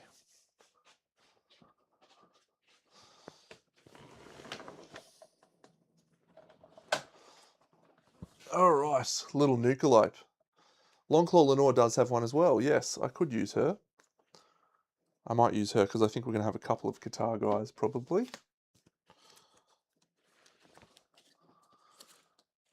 Alright, do we smash out a quick level 3 Nucleope, or do we even go a Screaming Antelope? Gosh, that's soft of me. I'm going to do it. I'm going to do a level 3 Screaming Antelope, purely with the focus being on achieving our objective. Achieving our objective. What does a Nucleope get us?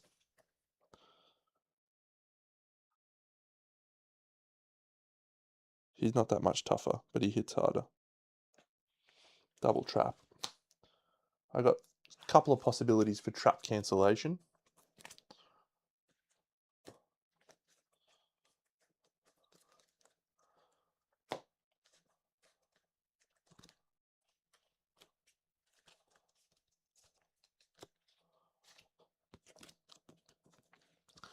All right, we'll go for Nucleope.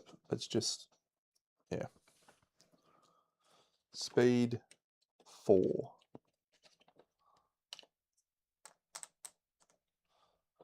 Damage 1. 1 accuracy, 2 evasion.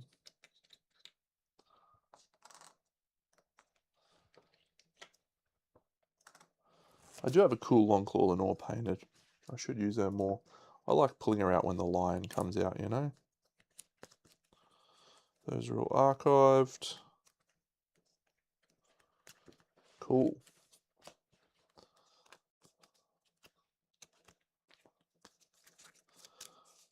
If I had got Song of the Brave this year, I would have gone hunted a Gorm.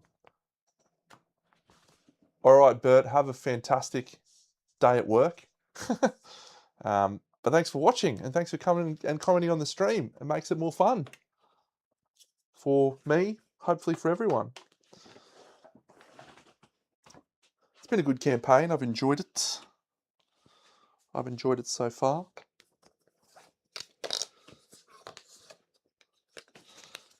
This guy's just got every card he's got, so I'm just going to run with that.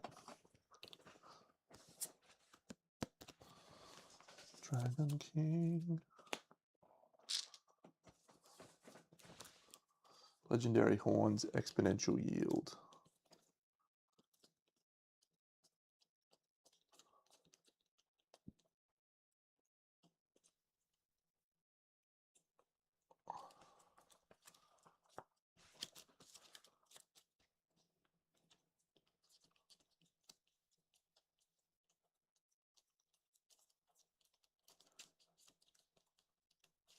Yep, cool.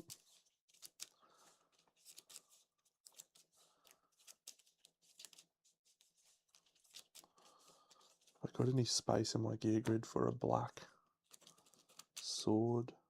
I don't think so.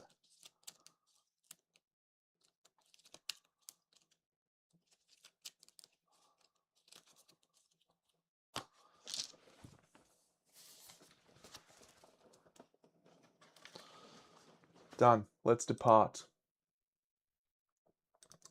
Screaming Nucleope, level 3.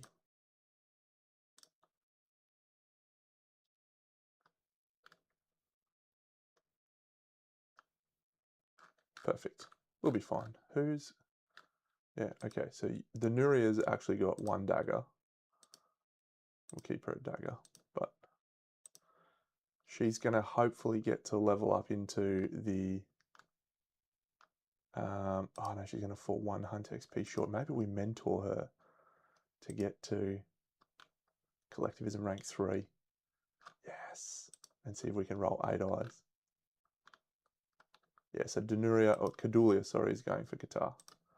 Perfect. I just realised none of these people have got courage. Okay, so we've got 2 guys that are rolling on the table. Done. Let's depart. Let's just do it. Let's just rock and roll. We're over here. Worst thing that happens is we lose and we take out some more cool survivors.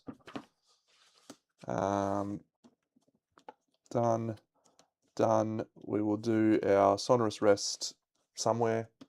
Herb gather, mineral gather after that. First one of these events is tree. We're not going to go for the tree. It's too late to apologise to me, tree. We've got another fucking portcullis key. Fuck you, Prospector. Seriously, I would have paid money to get you in my last one. I would have paid money. What a dickhead. Next one, another random one. 62.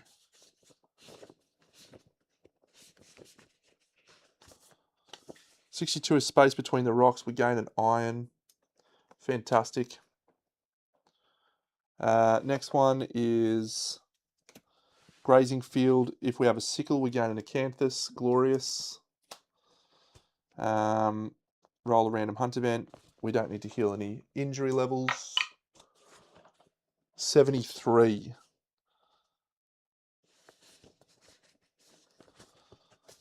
Golden Ember. I really don't like this guy. Each survivor gains a courage. I think we'll take that. Courage seems to be good for this chick. And then we're 1 to 5. Each one gains a random disorder. I don't really want a disorder.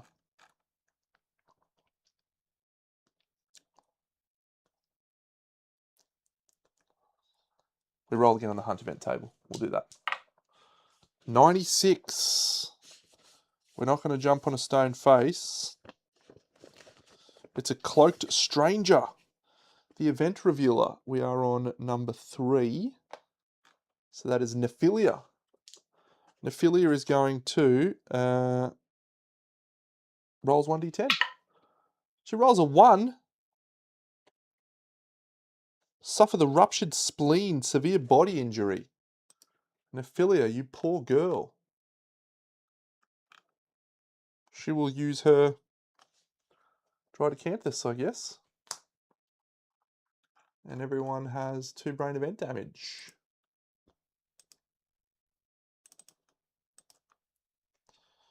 That's a shame. You get a 9 plus, you get Iron Will.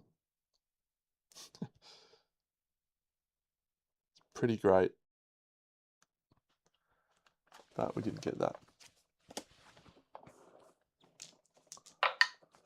67.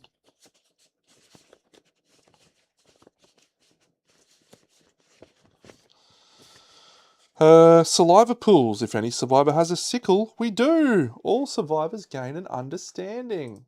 Yay! Love having a sickle. A random hunt event. 73.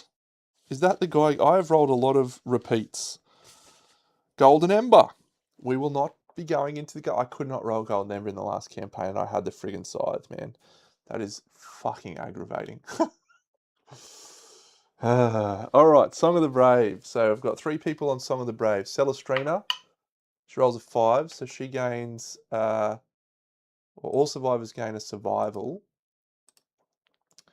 And she gains a -1 evasion token.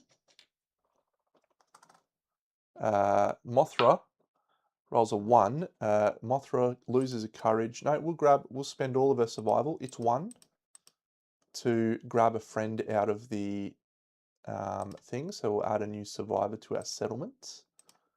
And that'll just be, we need a bug name. What was I going to use? We'll go Scorpion. Create on your Scorps.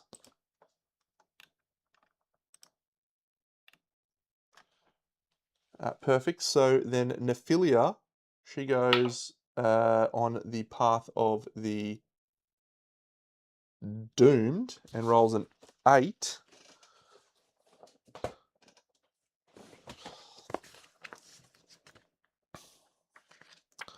I've always been very fearful of overwhelming darkness, but I think I should have less. Gain an insanity and a courage. Go Nephilia.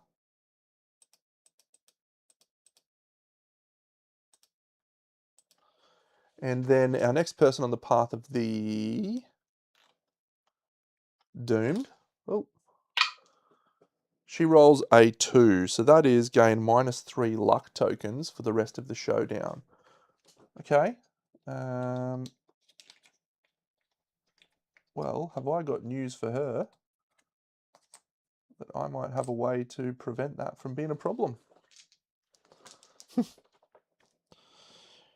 And the last person, Denuria, is a very brave survivor, so she gains a -1 accuracy token, so I'll give her that now. We don't have Song of the Brave to archive that. She's not attacking though, so that's great. And she gained a -1 evasion. Perfect. So we're going to do Herb Gathering. So all survivors gain a survival. She consumes on the hunt or the showdown, so she gains a strength token. And then we will roll, the first roll, 3 10s. Second roll, 6, 3, 4, 13, 23. We'll go 1 dice, 27, 1 dice, 29, 1 dice, 39. So we get the middle result, which is all survivors gain a survival, and we gain a fresh acanthus, which is the best result when you are thingy. So let's do the mineral gather. We roll a 2, so the person with the pickaxe gains hemophobia, and that is Cordelia. So Cordelia's got hemophobia. That's a shame.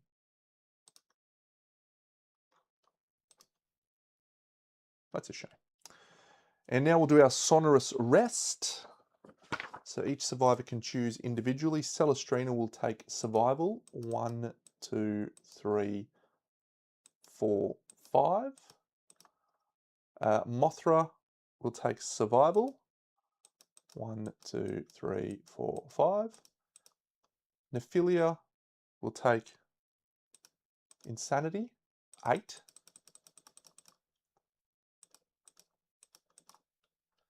Cordelia will take insanity, 1, 2, 3, 4, 5.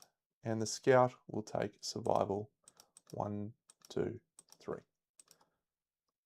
That's our sonorous rest. We don't have storytelling, nor do we have war room. So war room's quite good. We should get that. So we'll now do our event, and it is Devoured Grounds. If any survivor has 3+ understanding, Denuria does, we may skip the next hunt space. Boop. So we will roll a random event. 56. It's not Mudslide, which is 55, which is good. It's a dead monster. If any survivor has 3 understanding, when the showdown starts, the survivors ambush the monster.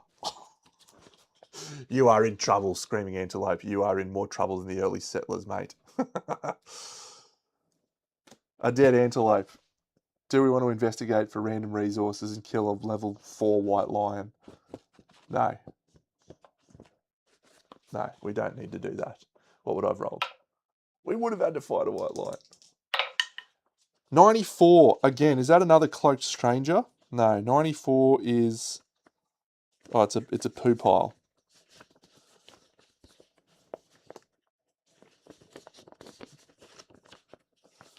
Sickening mess. The survivors approach, but squeamish to go any further. Insane survivors consume what they find and make themselves sick. They gain a -1 strength token.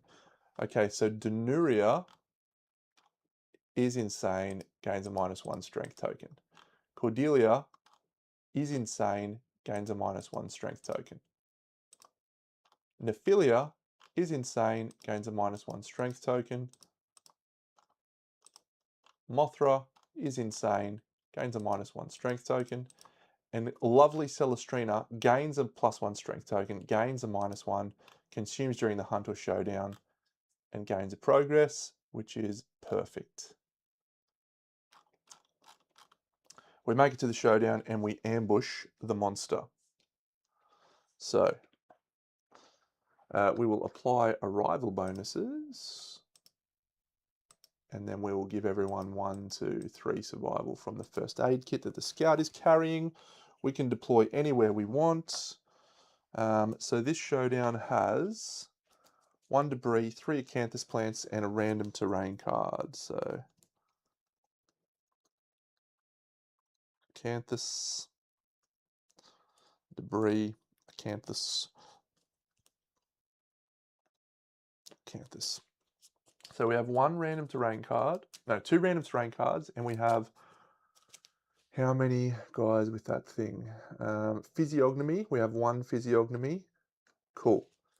So, first random terrain card is, oh, an ore vein. Excellent. Second random terrain card is an ore vein. Third random terrain card, we get 2 choices. The first option is a lava pool. Don't like that very much. The second option is a god metal loads and a forge priest who's about to give up a whole lot more iron. Get me forge priest out.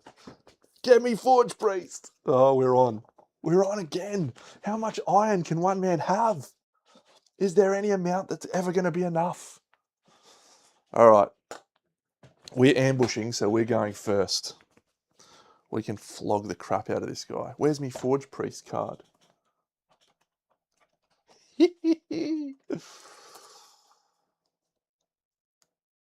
Forge priest, there he is. We've got surge now, so this will be pretty lay down misere, I think. Toughness 16.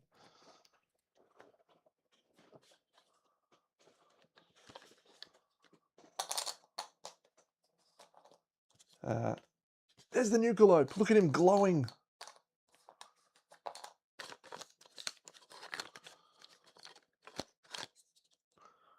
It's those 2. And how many more iron do we put down from him? Add 2 ore vein. So there's 2 more ore veins.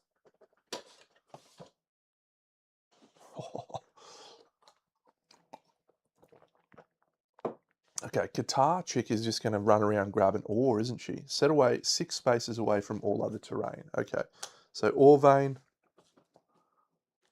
ore vein, ore vein, ore vein, 5 spaces apart. 1, 2, 3, 4, 5. Yep, cool. Cool. So my scout doesn't have a weapon, so the scout might just go on acanthus duty. Debris is set up next to the monster, adjacent to any board edge. Okay, so we'll go there. Acanthus, acanthus, acanthus. We don't want any acanthus for him to chew on, so we'll just put those all the way up the back. And then we also have a, yeah, that's it. So the Forge Priest Add 2 ore vein. Set up the terrain normally. Add the Forge Priest minion at least 5 spaces away from all board edges.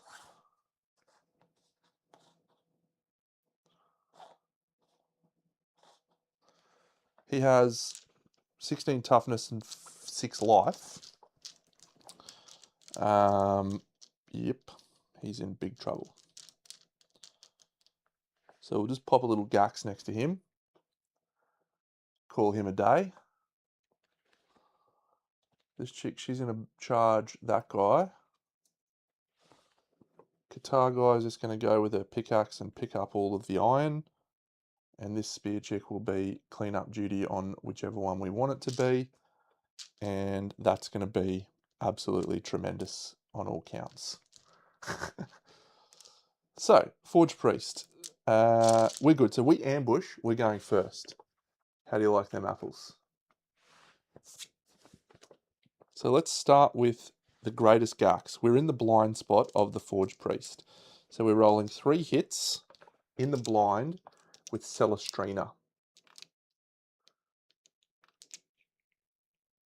So we perfect hit on an 8 and we hit on a 2+. So that's 3 hits, including a perfect hit, which means our strength is wounding on a 2+, and we can't crit, but if we could crit, it's savage. So 1 wound, 2 wounds, 3 wounds. We'll surge with Celestrina.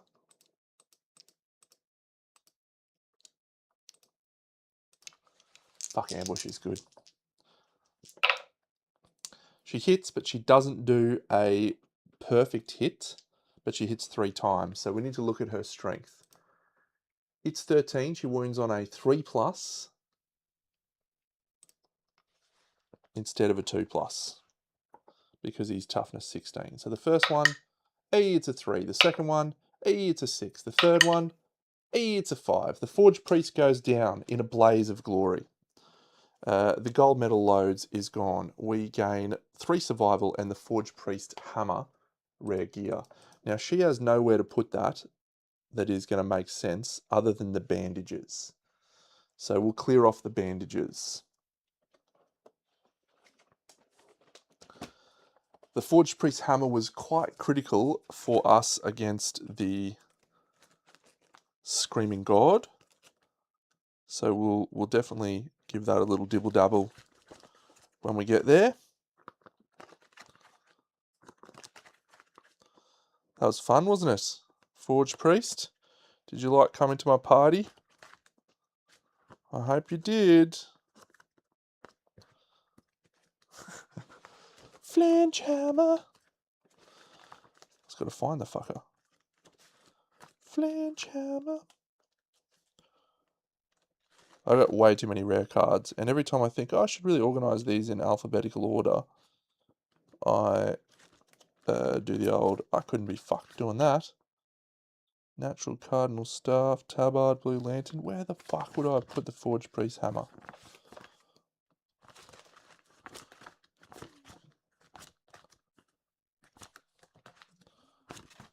It's not there.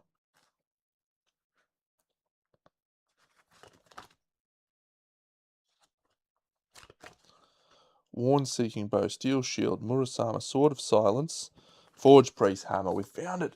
Flange hammer. Perfect. So that's good. Greatest Gax. We can't use our free guard now and block 1 for free, but that's not a problem. The Forge Priest, I'm really glad I got that model. 1, 2. She'll go to there. Okay, slam. Boop. Boop. And let's have a look at what we're actually playing with now. Restless Ear. So this spear, assuming we dashed, which we definitely dashed, because we're not doofuses, Nephilia, dashed, and so that's a 2-speed attack with the Stampede Glaive hitting on a 5+, 1 hit. We're not hitting with a club or a shield, so we don't gain 2 luck to wound this location, but he does have a -1 toughness token for the turn. And we don't have to go adjacent, so we won't, because we are not 5 courage. That is an 8, which is not a critical, but it is a wound.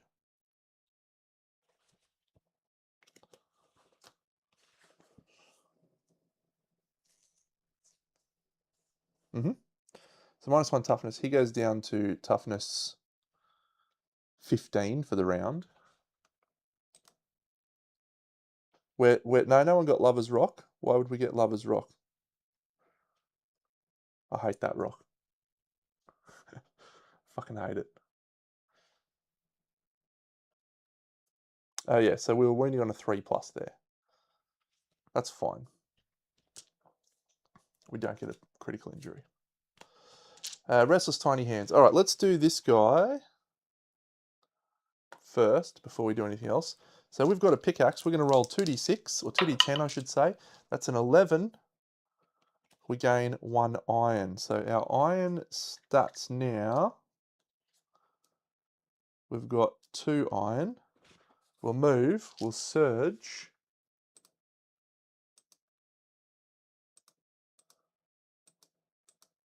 Come on.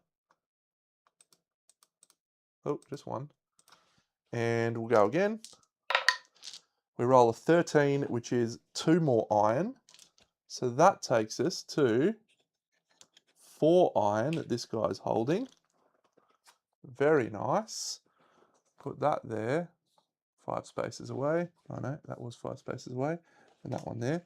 She'll then dash 1, 2, 3, 4, 5 and get ready to pick up the other 2.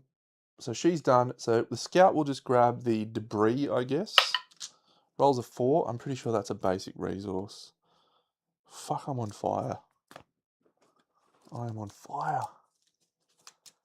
And we'll surge to maybe try and get an acanthus. The acanthus roll, we roll a 4. That is find nothing, archive the terrain. The scout will then move 1, 2, 3. And that's all going well.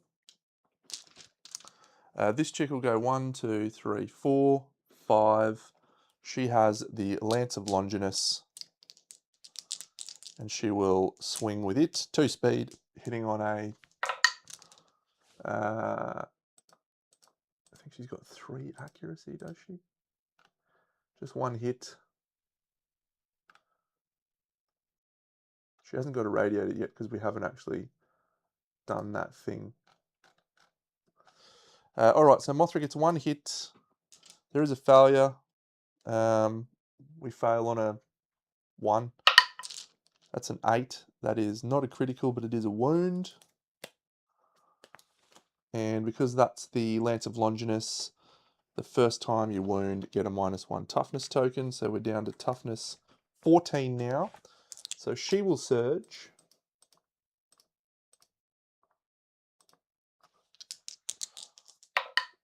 Hits twice. Oh, I do get to look at this. Super Dance and a Reflex. We're perfect with both of these. We can cancel the reaction with our guys with thingy. Anyway, that's a critical, gain a Screaming Antelope resource. Pelty. And that's a wound, but there's no critical reaction. So 1, 2. And the reflex triggers and hits nobody because we are not adjacent to the guy. And then the chick with the Stampede Glaive will surge.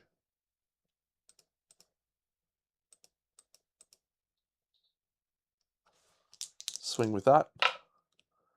1 hit. Oh, what's on top actually? Yep. Fails completely. That is Axe.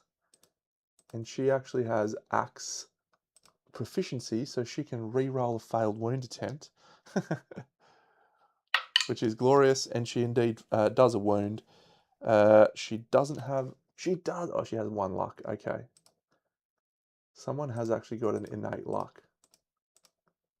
It's Cordelia. Yeah, sweet. the Qatar chick. No, she doesn't have a luck. I've got someone who got a luck. Anyway, that is an 8, which is not a critical, just barely, but it is a wound. That's it. That's our turn. It's back to the monster's turn. Have a go, you mug. What do we got on top? We've got another club or shield one. Okay, this is infested. When this comes into play, the monster gets a +1 toughness token. Roll 1d10. Discovering the ticks is gruesome. Roll 1d10 for each survivor. On a result of a 6+, suffer 1 brain damage per monster level. Okay, so we'll do Cordelia. Oh, so Cordelia rolls a 10. Yep, so she's going to suffer 5 brain damage. Because the monster level is this exponential yield. Next person doesn't suffer it. So Scout doesn't suffer it. M chick Mothra does suffer it. So Mothra is going to take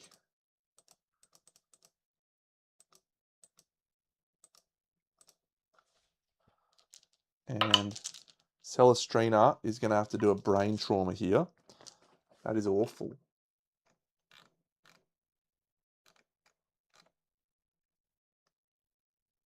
She's not knocked down though. That's fun.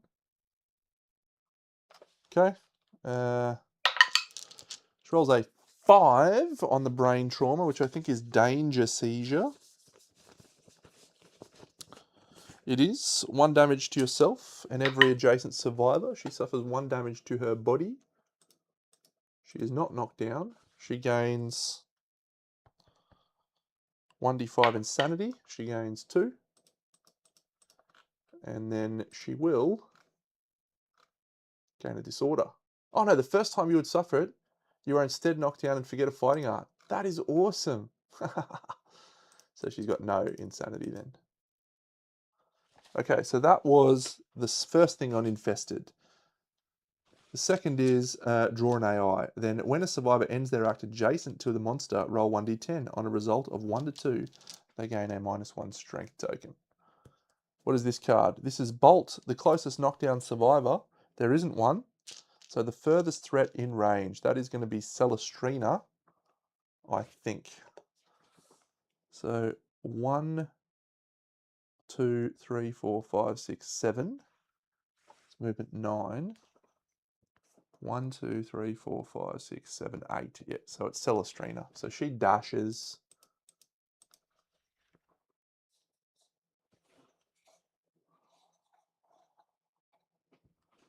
And that's it. Didn't collide, didn't consume. Legendary Horns doesn't trigger because we're never going to be adjacent. Infestor's never going to trigger. So that's it. Bolt is done. Full move the Screaming Antelope in a straight line away from all survivors. I think we'll go this way, maybe? There's no direction that's away, fully away, so yeah, we'll go 1, 2, 3, 4, 5, 6, 7, 8. Call it that. Okay, well I can position slightly better than with her. Actually, I don't need to. That's fine. She'll go get some Acanthus. So our turn. This guy will move to here. Try to pick up some more iron. We roll a 15. That's 2 more iron. Then we'll dash and surge and go to this one and roll a 12. Damn, so we only get 1 for that one. What a shame. So our total iron net from this showdown so far is 1, 2, 3, 4, 5, 6, 7. We've gotten 7 iron from this showdown. It's fucking ridiculous. Fucking ridiculous. The Scout will move to here and we'll try to harvest that Acanthus. Rolls a 4, that's just archive the terrain. She'll move to here and harvest that Acanthus. She rolls a Lantern 10, which is gain 1 fresh Acanthus. Oh, I would have liked a 5 to 7 with her. She'll actually go there. Yeah. So she's got a fresh Acanthus. Fantastic. and we are at 3 fresh acanthus so far on this showdown. Okay, so done, Scouty's done, she's done. So this chick is going to go here. She's going to go 1, 2, 3, 4, 5 with a dash, slam, and the monster's going to go here. She'll move to here. So we've slammed the monster. So he gets -1 toughness, which is effectively neutering this toughness. I'll just take that off. She will now be rolling 3 speed because of the thing. She rolls a perfect hit and a hit. So we get 2 hits, and these are Axe Masters. So the first one, that's a 7, so that's a wound. The second one, that's a 2, so we use our Axe Specialist into a 4. I'm pretty sure that's still a wound because of our slam. Oh, hang on. We're using a Screaming set, so the 7's actually what wounds the second one as well. Perfect. I love Axe Spec. It's the best. Alright, so we haven't got a trap yet. I might save her Surge. So this chick will go 1, 2, 3, 4, 5. Dash into this position here. And she'll swing with the Lance of Longinus. An 8 and a 7, that's 2 hits.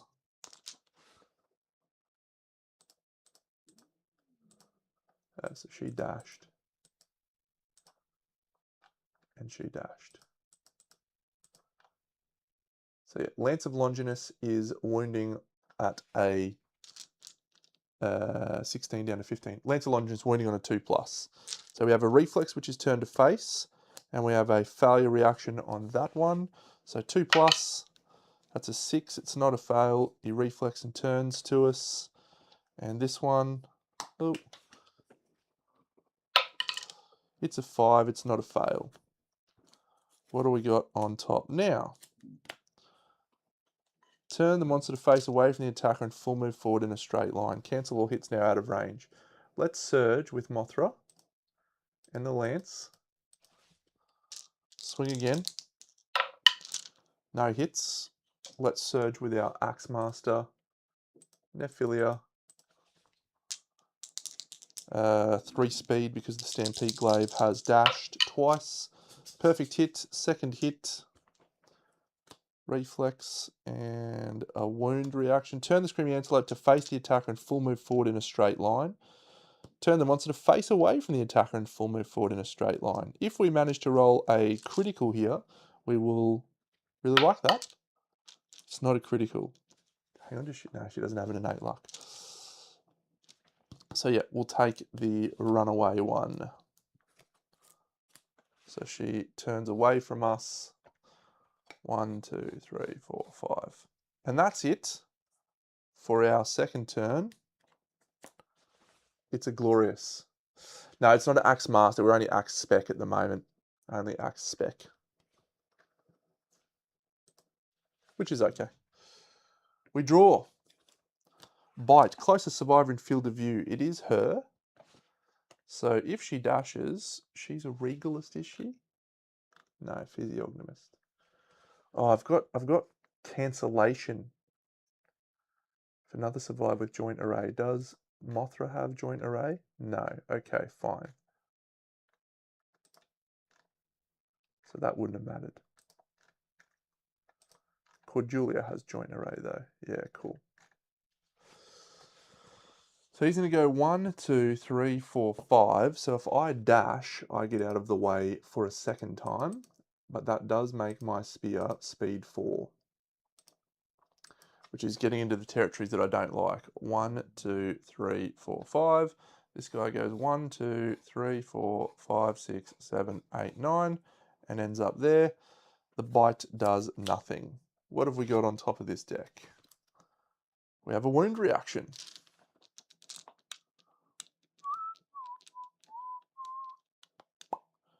So I reckon we go in with our Qatar chick to try and get the wound. So let's do that. And we want to do that because it moves it back 1 space. which will mean we don't have to suffer infested or legendary horns. So we'll dash with her.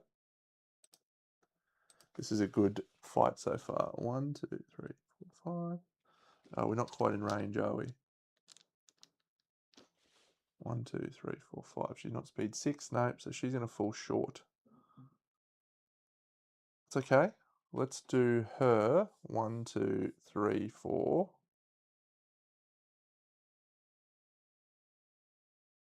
5. We're in the blind spot. We'll swing with the Lance of Longinus. We roll a 9 and a 5, so that'll be 2 hits. So a wound and a reflex. Cool. So an 8 is a wound, and he is going to move 1 space away, which is perfect, because we now don't have to worry about the thing. And second one is a wound. The reflex is if the roll is a 1 or a 2, you lose your weapon. Our wound is not a 1 or a 2, so that's done. What do we got on top? Man, how have we still not got a trap? Failure. So she'll surge, I guess.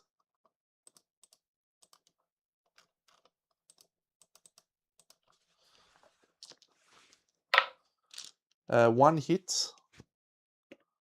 Failure reaction. 4 is not a failure. Done. So let's do the Stampede Glaive chick. 4 speed. I think the trap's a chance, so let's try for that. She has move away 1 space with her leather boots. Is that far enough? No, so she might dash Mothra to get herself out of the potential trap critical mass thing, whatever happens. I don't know what happens, but let's get her out of there. Okay, that's only 1 hit, and it is a delicate inverted knee.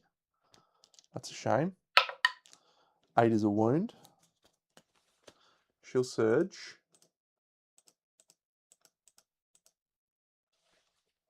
Four speed. Hits twice. Oh my god. How is there still no traps? First strike. Are you insane? Yes. Cancel all hits and end their attack. Fine. She'll then move away. 1, 2, 3, 4, 5. And that is the end of her turn. This guy will move to here and try to scrap that. Rolls a 10, gets another Acanthus. I actually wanted her to consume there. So dumb. Have I got any consumable resources? The fresh Acanthus is not consumable. So dumb. Yeah, cool. So this guy draws a card. He gets to have another turn. Run. Furthest threat in range. So it's either of these two. Because she's out of range. These ones are both the furthest. And it's just move and attack target. So if we do the Qatar chick, the Qatar chick actually is the target because she's 1 extra space away. So she'll go 1, 2, 3, 4, 5. This guy will go 1, 2, 3, 4, 5, 6, 7, 8, 9. He fails. He's a chump. He doesn't do anything at the end of his turn. He doesn't do any collisions. He hasn't made an attack yet. We haven't stood next to him. All is well in the world. All right, I think we've got to see a trap. So let's try our trap chick in the blind. 4 speed, hitting on a 6, possibly even a 5. 7, 5, 6, 6. All right, 1 trap. 2. It's 7 plus to hit. We're in the blind, 6 plus. We've got 2 accuracy, 5 plus, 4 plus, but then he's got -2 evasion, so we're back up to 6 plus. So it's only 3 hits. So we don't draw 2 traps. We actually want to draw 2 traps, don't we?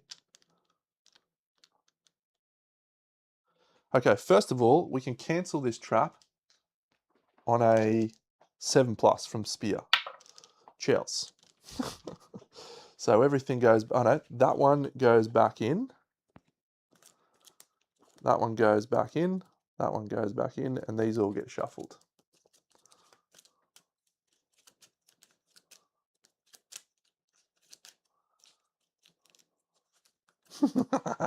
Okay, so 1, 3. Fantastic. So we'll do this wound reaction. That's a 9, that's a critical. Gain a Screaming Antelope resource. Beefsteak. I want to give that to that chick to eat during the showdown so we can level up that other one. Done, and if the wound result, oh no, that's critical, so we don't worry about it. Next one, that's a critical. It gains a -1 speed token. Third one, that's a 7. It's not a critical, but it is a wound. 3 wounds. She will then dash. 1, 2, 3, 4, 5. She's done. The Stampede Glaive is now at 5 speed. So that is a scary prospect for attacking with, but at least we're a good chance of trap cancelling if we flip it. Showdown is going ballistic. So that one's gone. So if this chick goes 1, 2, 3, 4, 5. 1, 2, 3, 4, 5. She's done.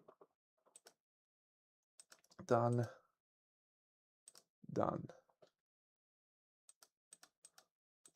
I want to give her the beefsteak so she can eat it.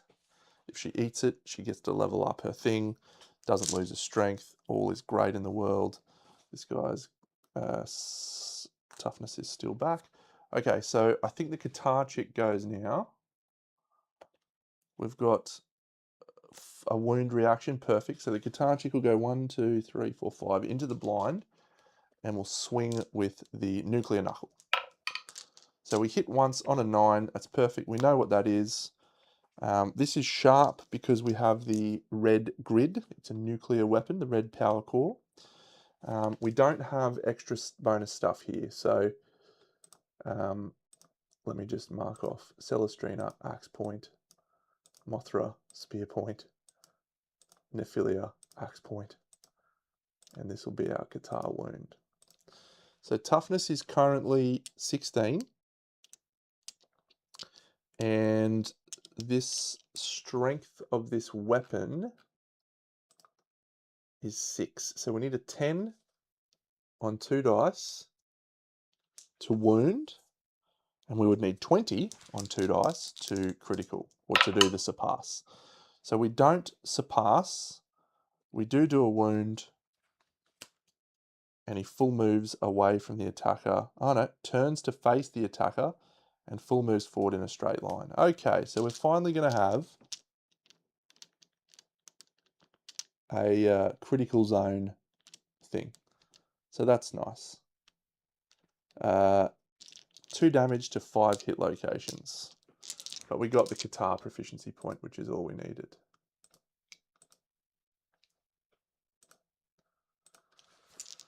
Two damage to 5 hit locations from the collision. Head, boots, boots, hand, body. I'm just going to do this. 1, 2, and then the boots go on twice. And the waist is fine.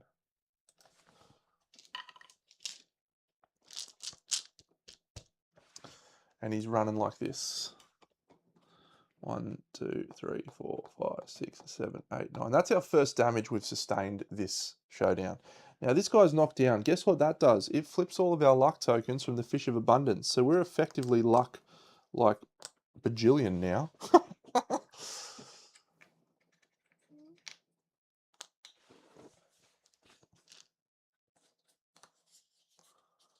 wonder if I dash and get in the blind. No, we won't. Okay, so this chick, what do we got on top? We've got a super dense. Again, we don't have to worry about legendary horns or infested. We'll move to here. We'll swing with the lance. That's 2 hits.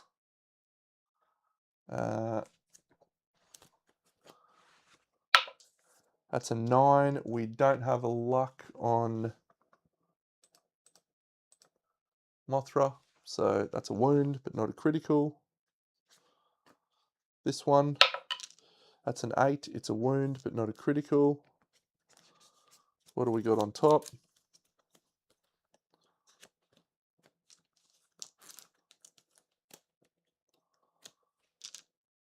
Yep, I reckon we swing again. We surge. We hit twice. 1, 2. First strike, are we insane? We are. We cancel their attack. Damn. Reflex is fine. So that's it. Everything is as it should be. We have Fist and Tooth Mastery now, so this chick's going to stand up. And let's see what card he draws. He draws the closest survivor in field of view. Okay, so it is going to be her, and he's finally going to make his first attack of this showdown. This fucking dickhead. Classic. All right, so his speed is now only 4, but his accuracy is 1+. So that's going to go to 5+. So it's going to move to here. Hit, hit, miss, miss.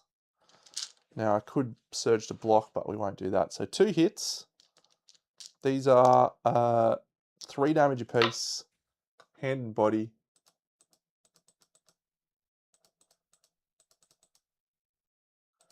And then we are going to suffer 5 damage, and we're knocked down in the monster's blind spot to the hands. Oh no! We suffer a severe injury on Mothma.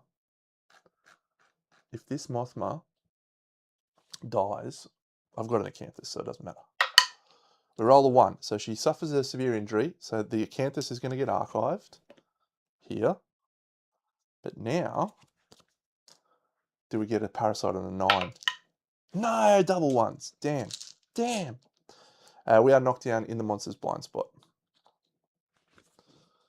Everyone's got a wound. Everyone's got everything they need. So, I think we go with this guy. 1, 2, 3, 4, 5. She stands up from Fist and Tooth. She'll just move away. 1, 2, 3, 4. This will dash to there. Swing with the axe. 3 speed. Hits, including a perfect hit 3 times. 1, 2, 3. So we will use it in this order. No, we'll do it in this order. So we are deadly and savage. So it's a 6. It's a wound. This one, it's an 8. It's a wound. And this one, it's a 4. It's a wound. Game over. Game over, man. That guy got absolutely brutalized. Absolutely brutalized. Everyone got the required proficiencies that we wanted that showdown. We complete the showdown. We gain 2 Hunt XP for everyone. We're gaining 6 endeavors. And more importantly, we are gaining all of the resources. All of them. So we get... Oh yeah, and she gets nullifying antibodies, Celestrina. With nullifying antibodies.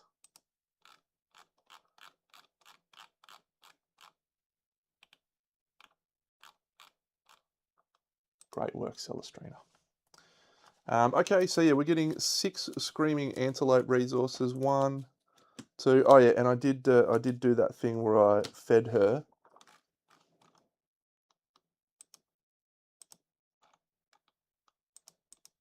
Dash and surge. 1, 2, 3, 4, 5, 6, plus a bonus 1 from the scavenger kit. Basics wouldn't be bad if we got maybe a love juice or 2. 1, 2, you beauty. 3, you beauty. 4, 5, glorious. We get a reticulated grabber, a black lichen, and a fissile pancreas. I'm going to put those in there now. Strange. Fissile pancreas, black lichen, reticulated grabber. Yes, we picked ourselves up in that showdown. 1, 2, 3, 4 fresh acanthus. And in that showdown, we picked ourselves up 1, 2, 3, 4, 5, 6, 7 iron. We have 14 iron in the settlement, and it's Lantern Year fucking 13. Piss off. Okay, we have an Acid Storm, we have Silver City, we have Hands of Heat, and we're going to fight the hand. That's not happening today, but glorious.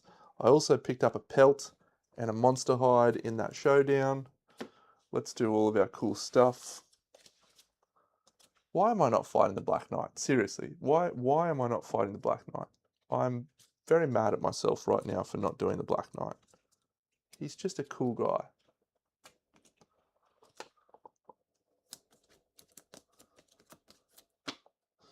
Yep, I needed to flip one of those. How about we flip the Prime Beefsteak? The Black Knight has awesome guitars. They're a pattern. But yeah, you can get sick guitars. I wonder if I should just make a very late change and add the guy in. Is that silly? I might put up a poll. I'll let people vote on that. Yeah, he stops us from fighting the Screaming God in Lantern Year 17. And I was like pretty keen to fight him as early as possible to get as much stuff as possible. But seriously, is that a good enough reason? I don't know.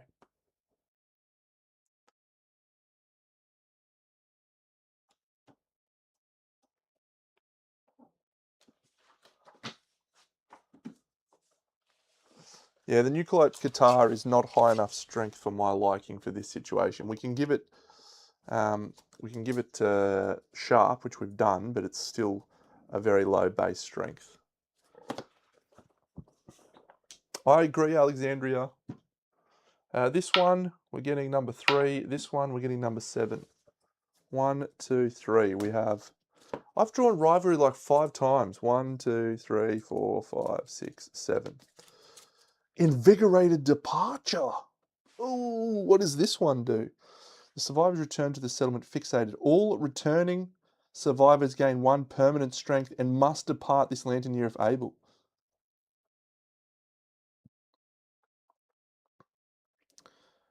Okay. So we're going for this Nemesis one, which means each departing survivor gains 3 insanity and rolls 1d10 on an 8. We suffer Frenzy. It does have an ability called Shining Finger, but it's once per showdown. You get 1,000 strength.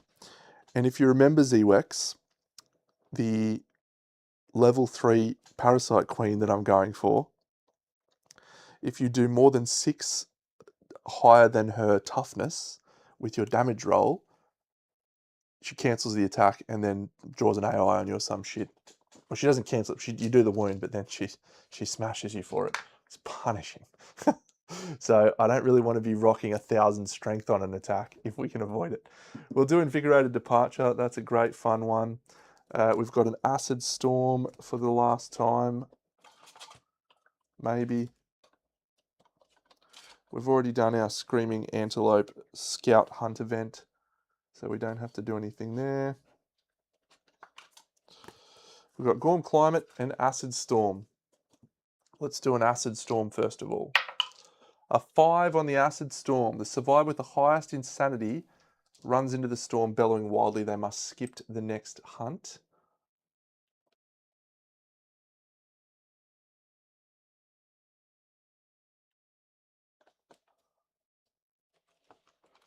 So we've got 12, 9, 0, 6, 0, 0, 7, 12 for Nephilia, Mothman, 21 for Locust.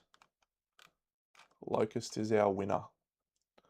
So Locust cannot depart, which is fine anyway, because the people that came back, 1, 2, 3, 4, 5, all have to go out anyway. So that's Acid Storm done. Gormy Climate. We roll 5. That is +2 to home endeavours. Fantastic. Hands of Heat. Oh, shit. I've got a Hands of Heat to do. What a bad time.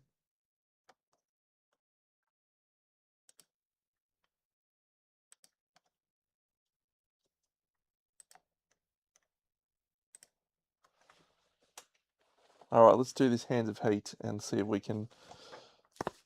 Maybe we have to give up half of our resources in the settlement storage, I think, for this, whatever happens. All right, the settlement has innovated Lantern Oven. Skip this event. Otherwise, proceed with Hands of Heat. Nominated survivor, they gain +1 courage.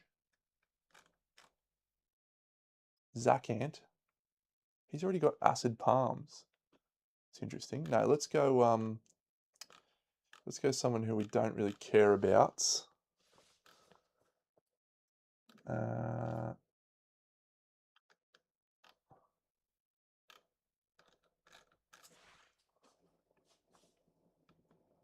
Let's go Trigona. She's used her lifetime reroll.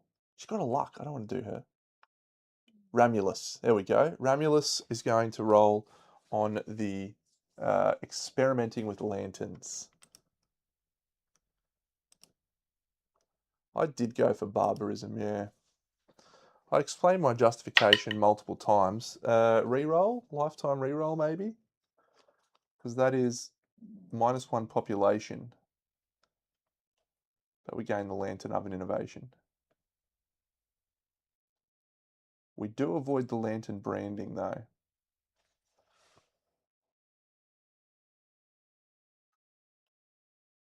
Add Bone Witch to the timeline. I think I might cop that. Doesn't have to be Ramulus that dies, so we're going to be Moth.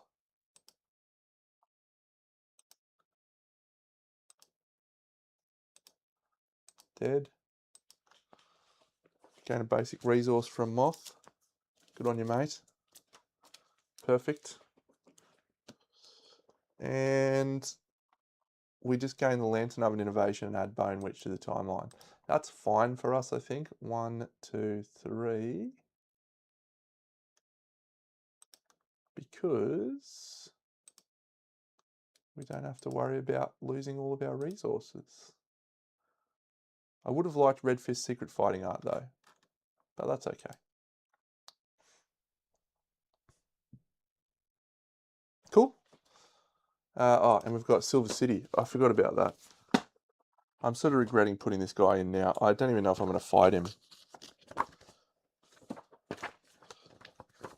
He's cool, but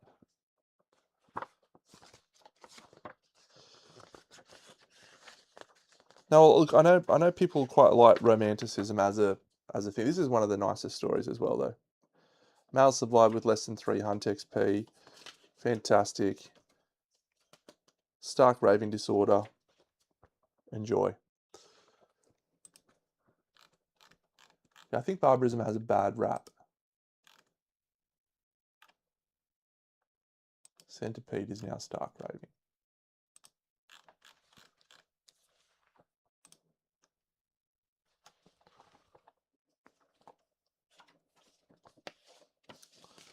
He's fun. Maybe we'll fight him in 29 or something.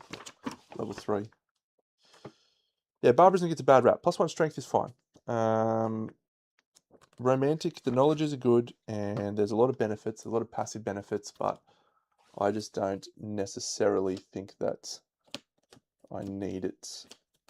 And I'd rather not muddy up my deck with rubbish. I think we've avoided all of the possible lose all of your resources thing.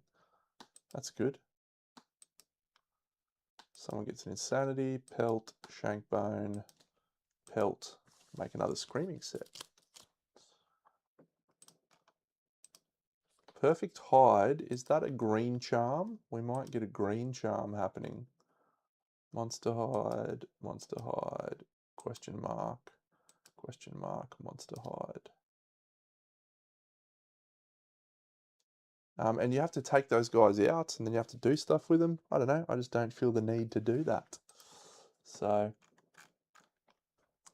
okay, we've got one person who is about to get Axe Mastery. So I would like to try and roll that. Celestrina. We'll definitely do a Nightmare training. I have one returning survivor with a level up. So this is Nephilia on a Facism level up.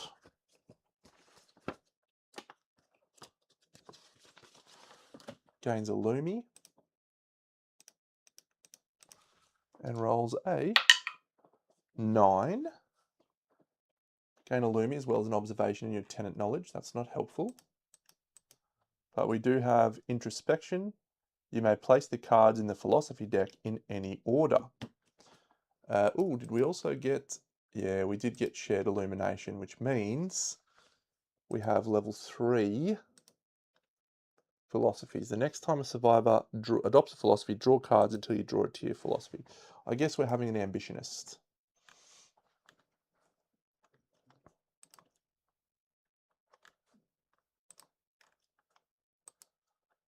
Okay, so XP 9 on Celestrina. Have I got anyone that's got more than that?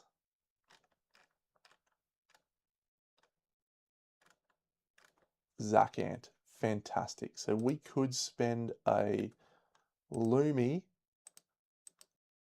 2 Lumi, to give her +1 Hunt XP. So Zach's got 2 Lumi. He's going to do that. He's going to give Celestrina a Hunt XP.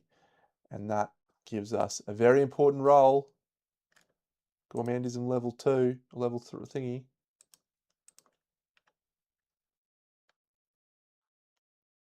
Okay, so we've got level 3 Gormandism. Gastromancer. Gastromancer.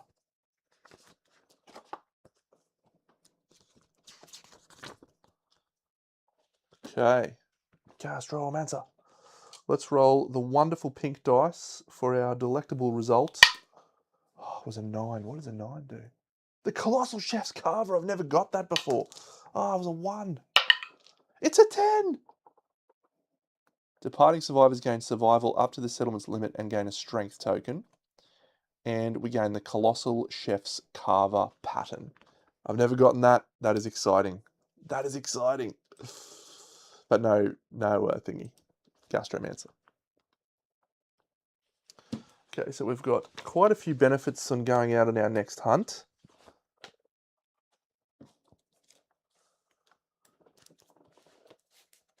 I feel like our settlement is absolutely in good position right now.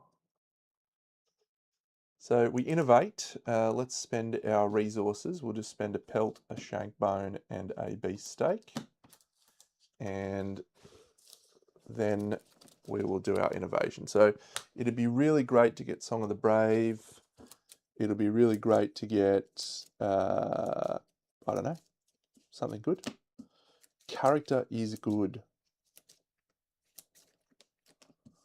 Forbidden Dance, I don't care.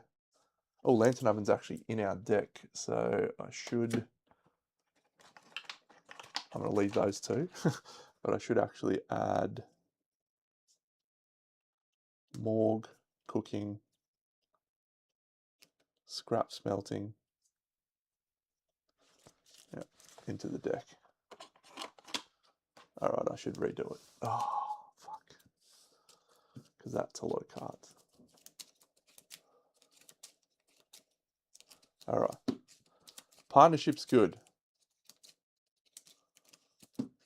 Morgue's okay. Cooking is pretty good. Scrap Smelting does let us build a blacksmith, which would be pretty cool. Cooking, probably survival limits. Spend an organ and a bone. Yep, alright. I think cooking's the best option there. Scrap smelting's fine, but I don't think we're going to actually...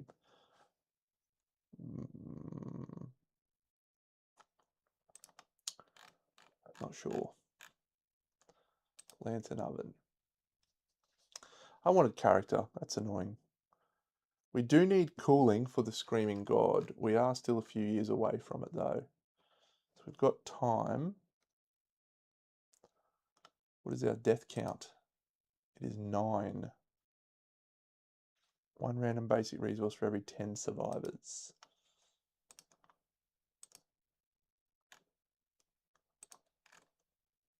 Celestrine is going to spend 2 Lumi to give a mentor to Kyra. Was she a returning survivor? No, she wasn't. Okay, she won't do that. I should have done that last lantern year.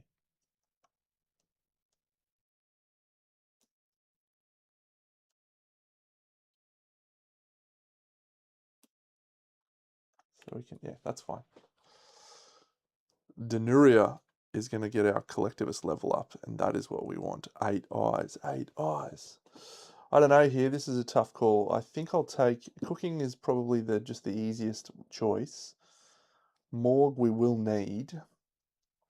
Partnership's great because we've got collectivists, but even with collectivists, we're still ramping up lots of survival because of the lantern from the Manhunter, the first aid kit, herb gathering. So yeah, I'm going to take cooking. And we did just get a prime beast steak as well, so we can use that to replace all of the cooking recipe. All of them. Cool.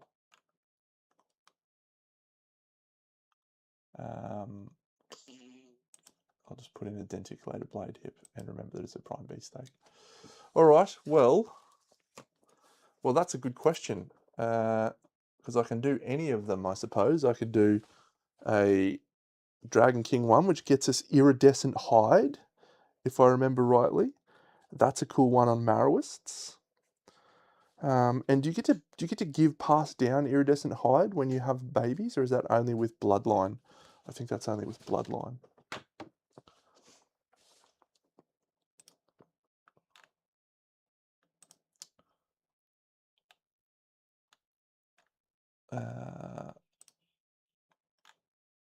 Lion God.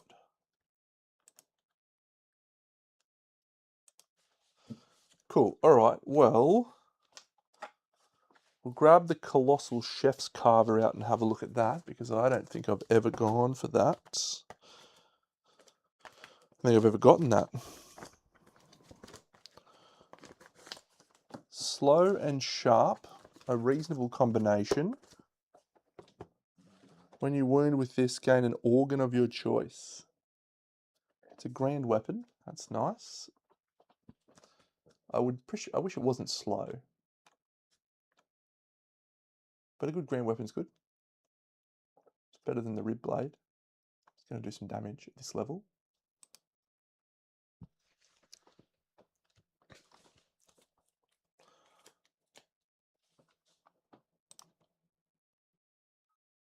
So I could matchmaker and get an ambitionist.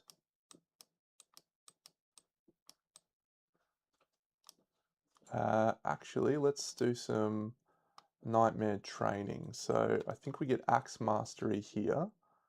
She has used butchery, so we'll go for axe mastery. 1, 2, 3. Let's see if we can roll an 8 or a 9. It's a 5. We'll spend a survival into a 9. Axe mastery. Yo. Sword 3 is cool. Mothra's not going to go for it. Neophilia, not fine. Cordulia might as well go for Qatar. 1, 2, 3. And then we'll use butchery on her to get an extra point on her. So let's see if we can get her with a Qatar. That's an 8. Straight into Qatar. Get around it. That was 3 endeavors. Let's face paint and shrine, I guess. So we'll do those later on. Magnificent hunt, magnificent session. So many good things happening. It's going to be hard for any monster in the next 10 lantern years to stand up to what we're doing at the moment. There is just too much firepower. You could almost say that there's maximum firepower. I really wanted to get Song of the Brave online, but maybe will be a chance for it this year. We just have to decide if we're subbing these guys out and putting in the Black Knight. I would have to retroactively do some stuff, wouldn't I? We'd have to do the bell, and there's an event with the bell, and I'd have to do some stuff. I don't know, man.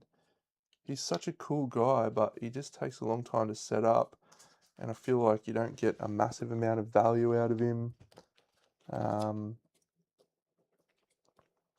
And I don't think I need to. I mean, I could make a fucking, what's that souped up set? The Earl set? I could make an Earl set easily. And I could make the even bigger one. Oh, the bigger one's probably worth it, you know. What's that one called? Not the Earl, not the Count. March in S armor or something.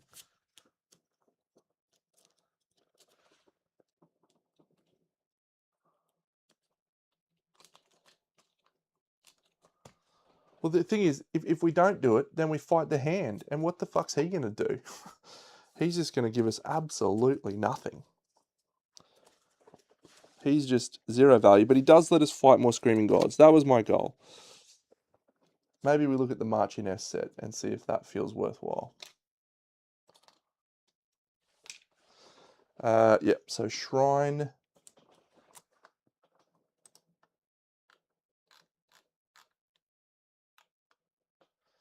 Oh, no, not Forbidden Dance. Cooking.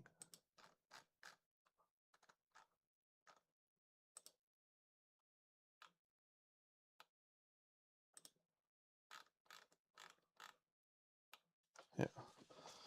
So Shrine. Face painting.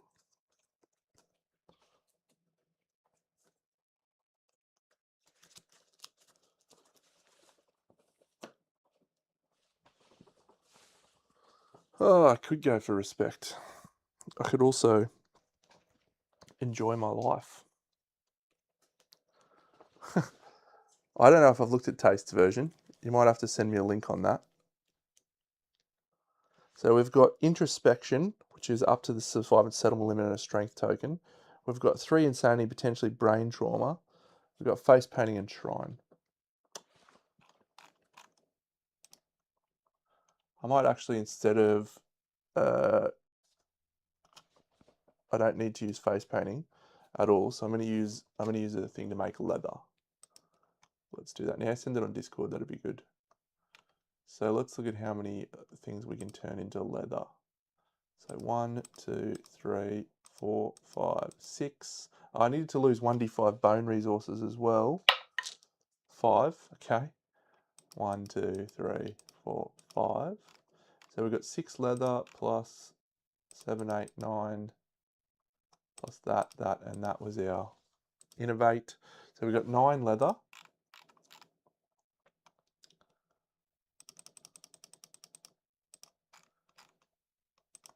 And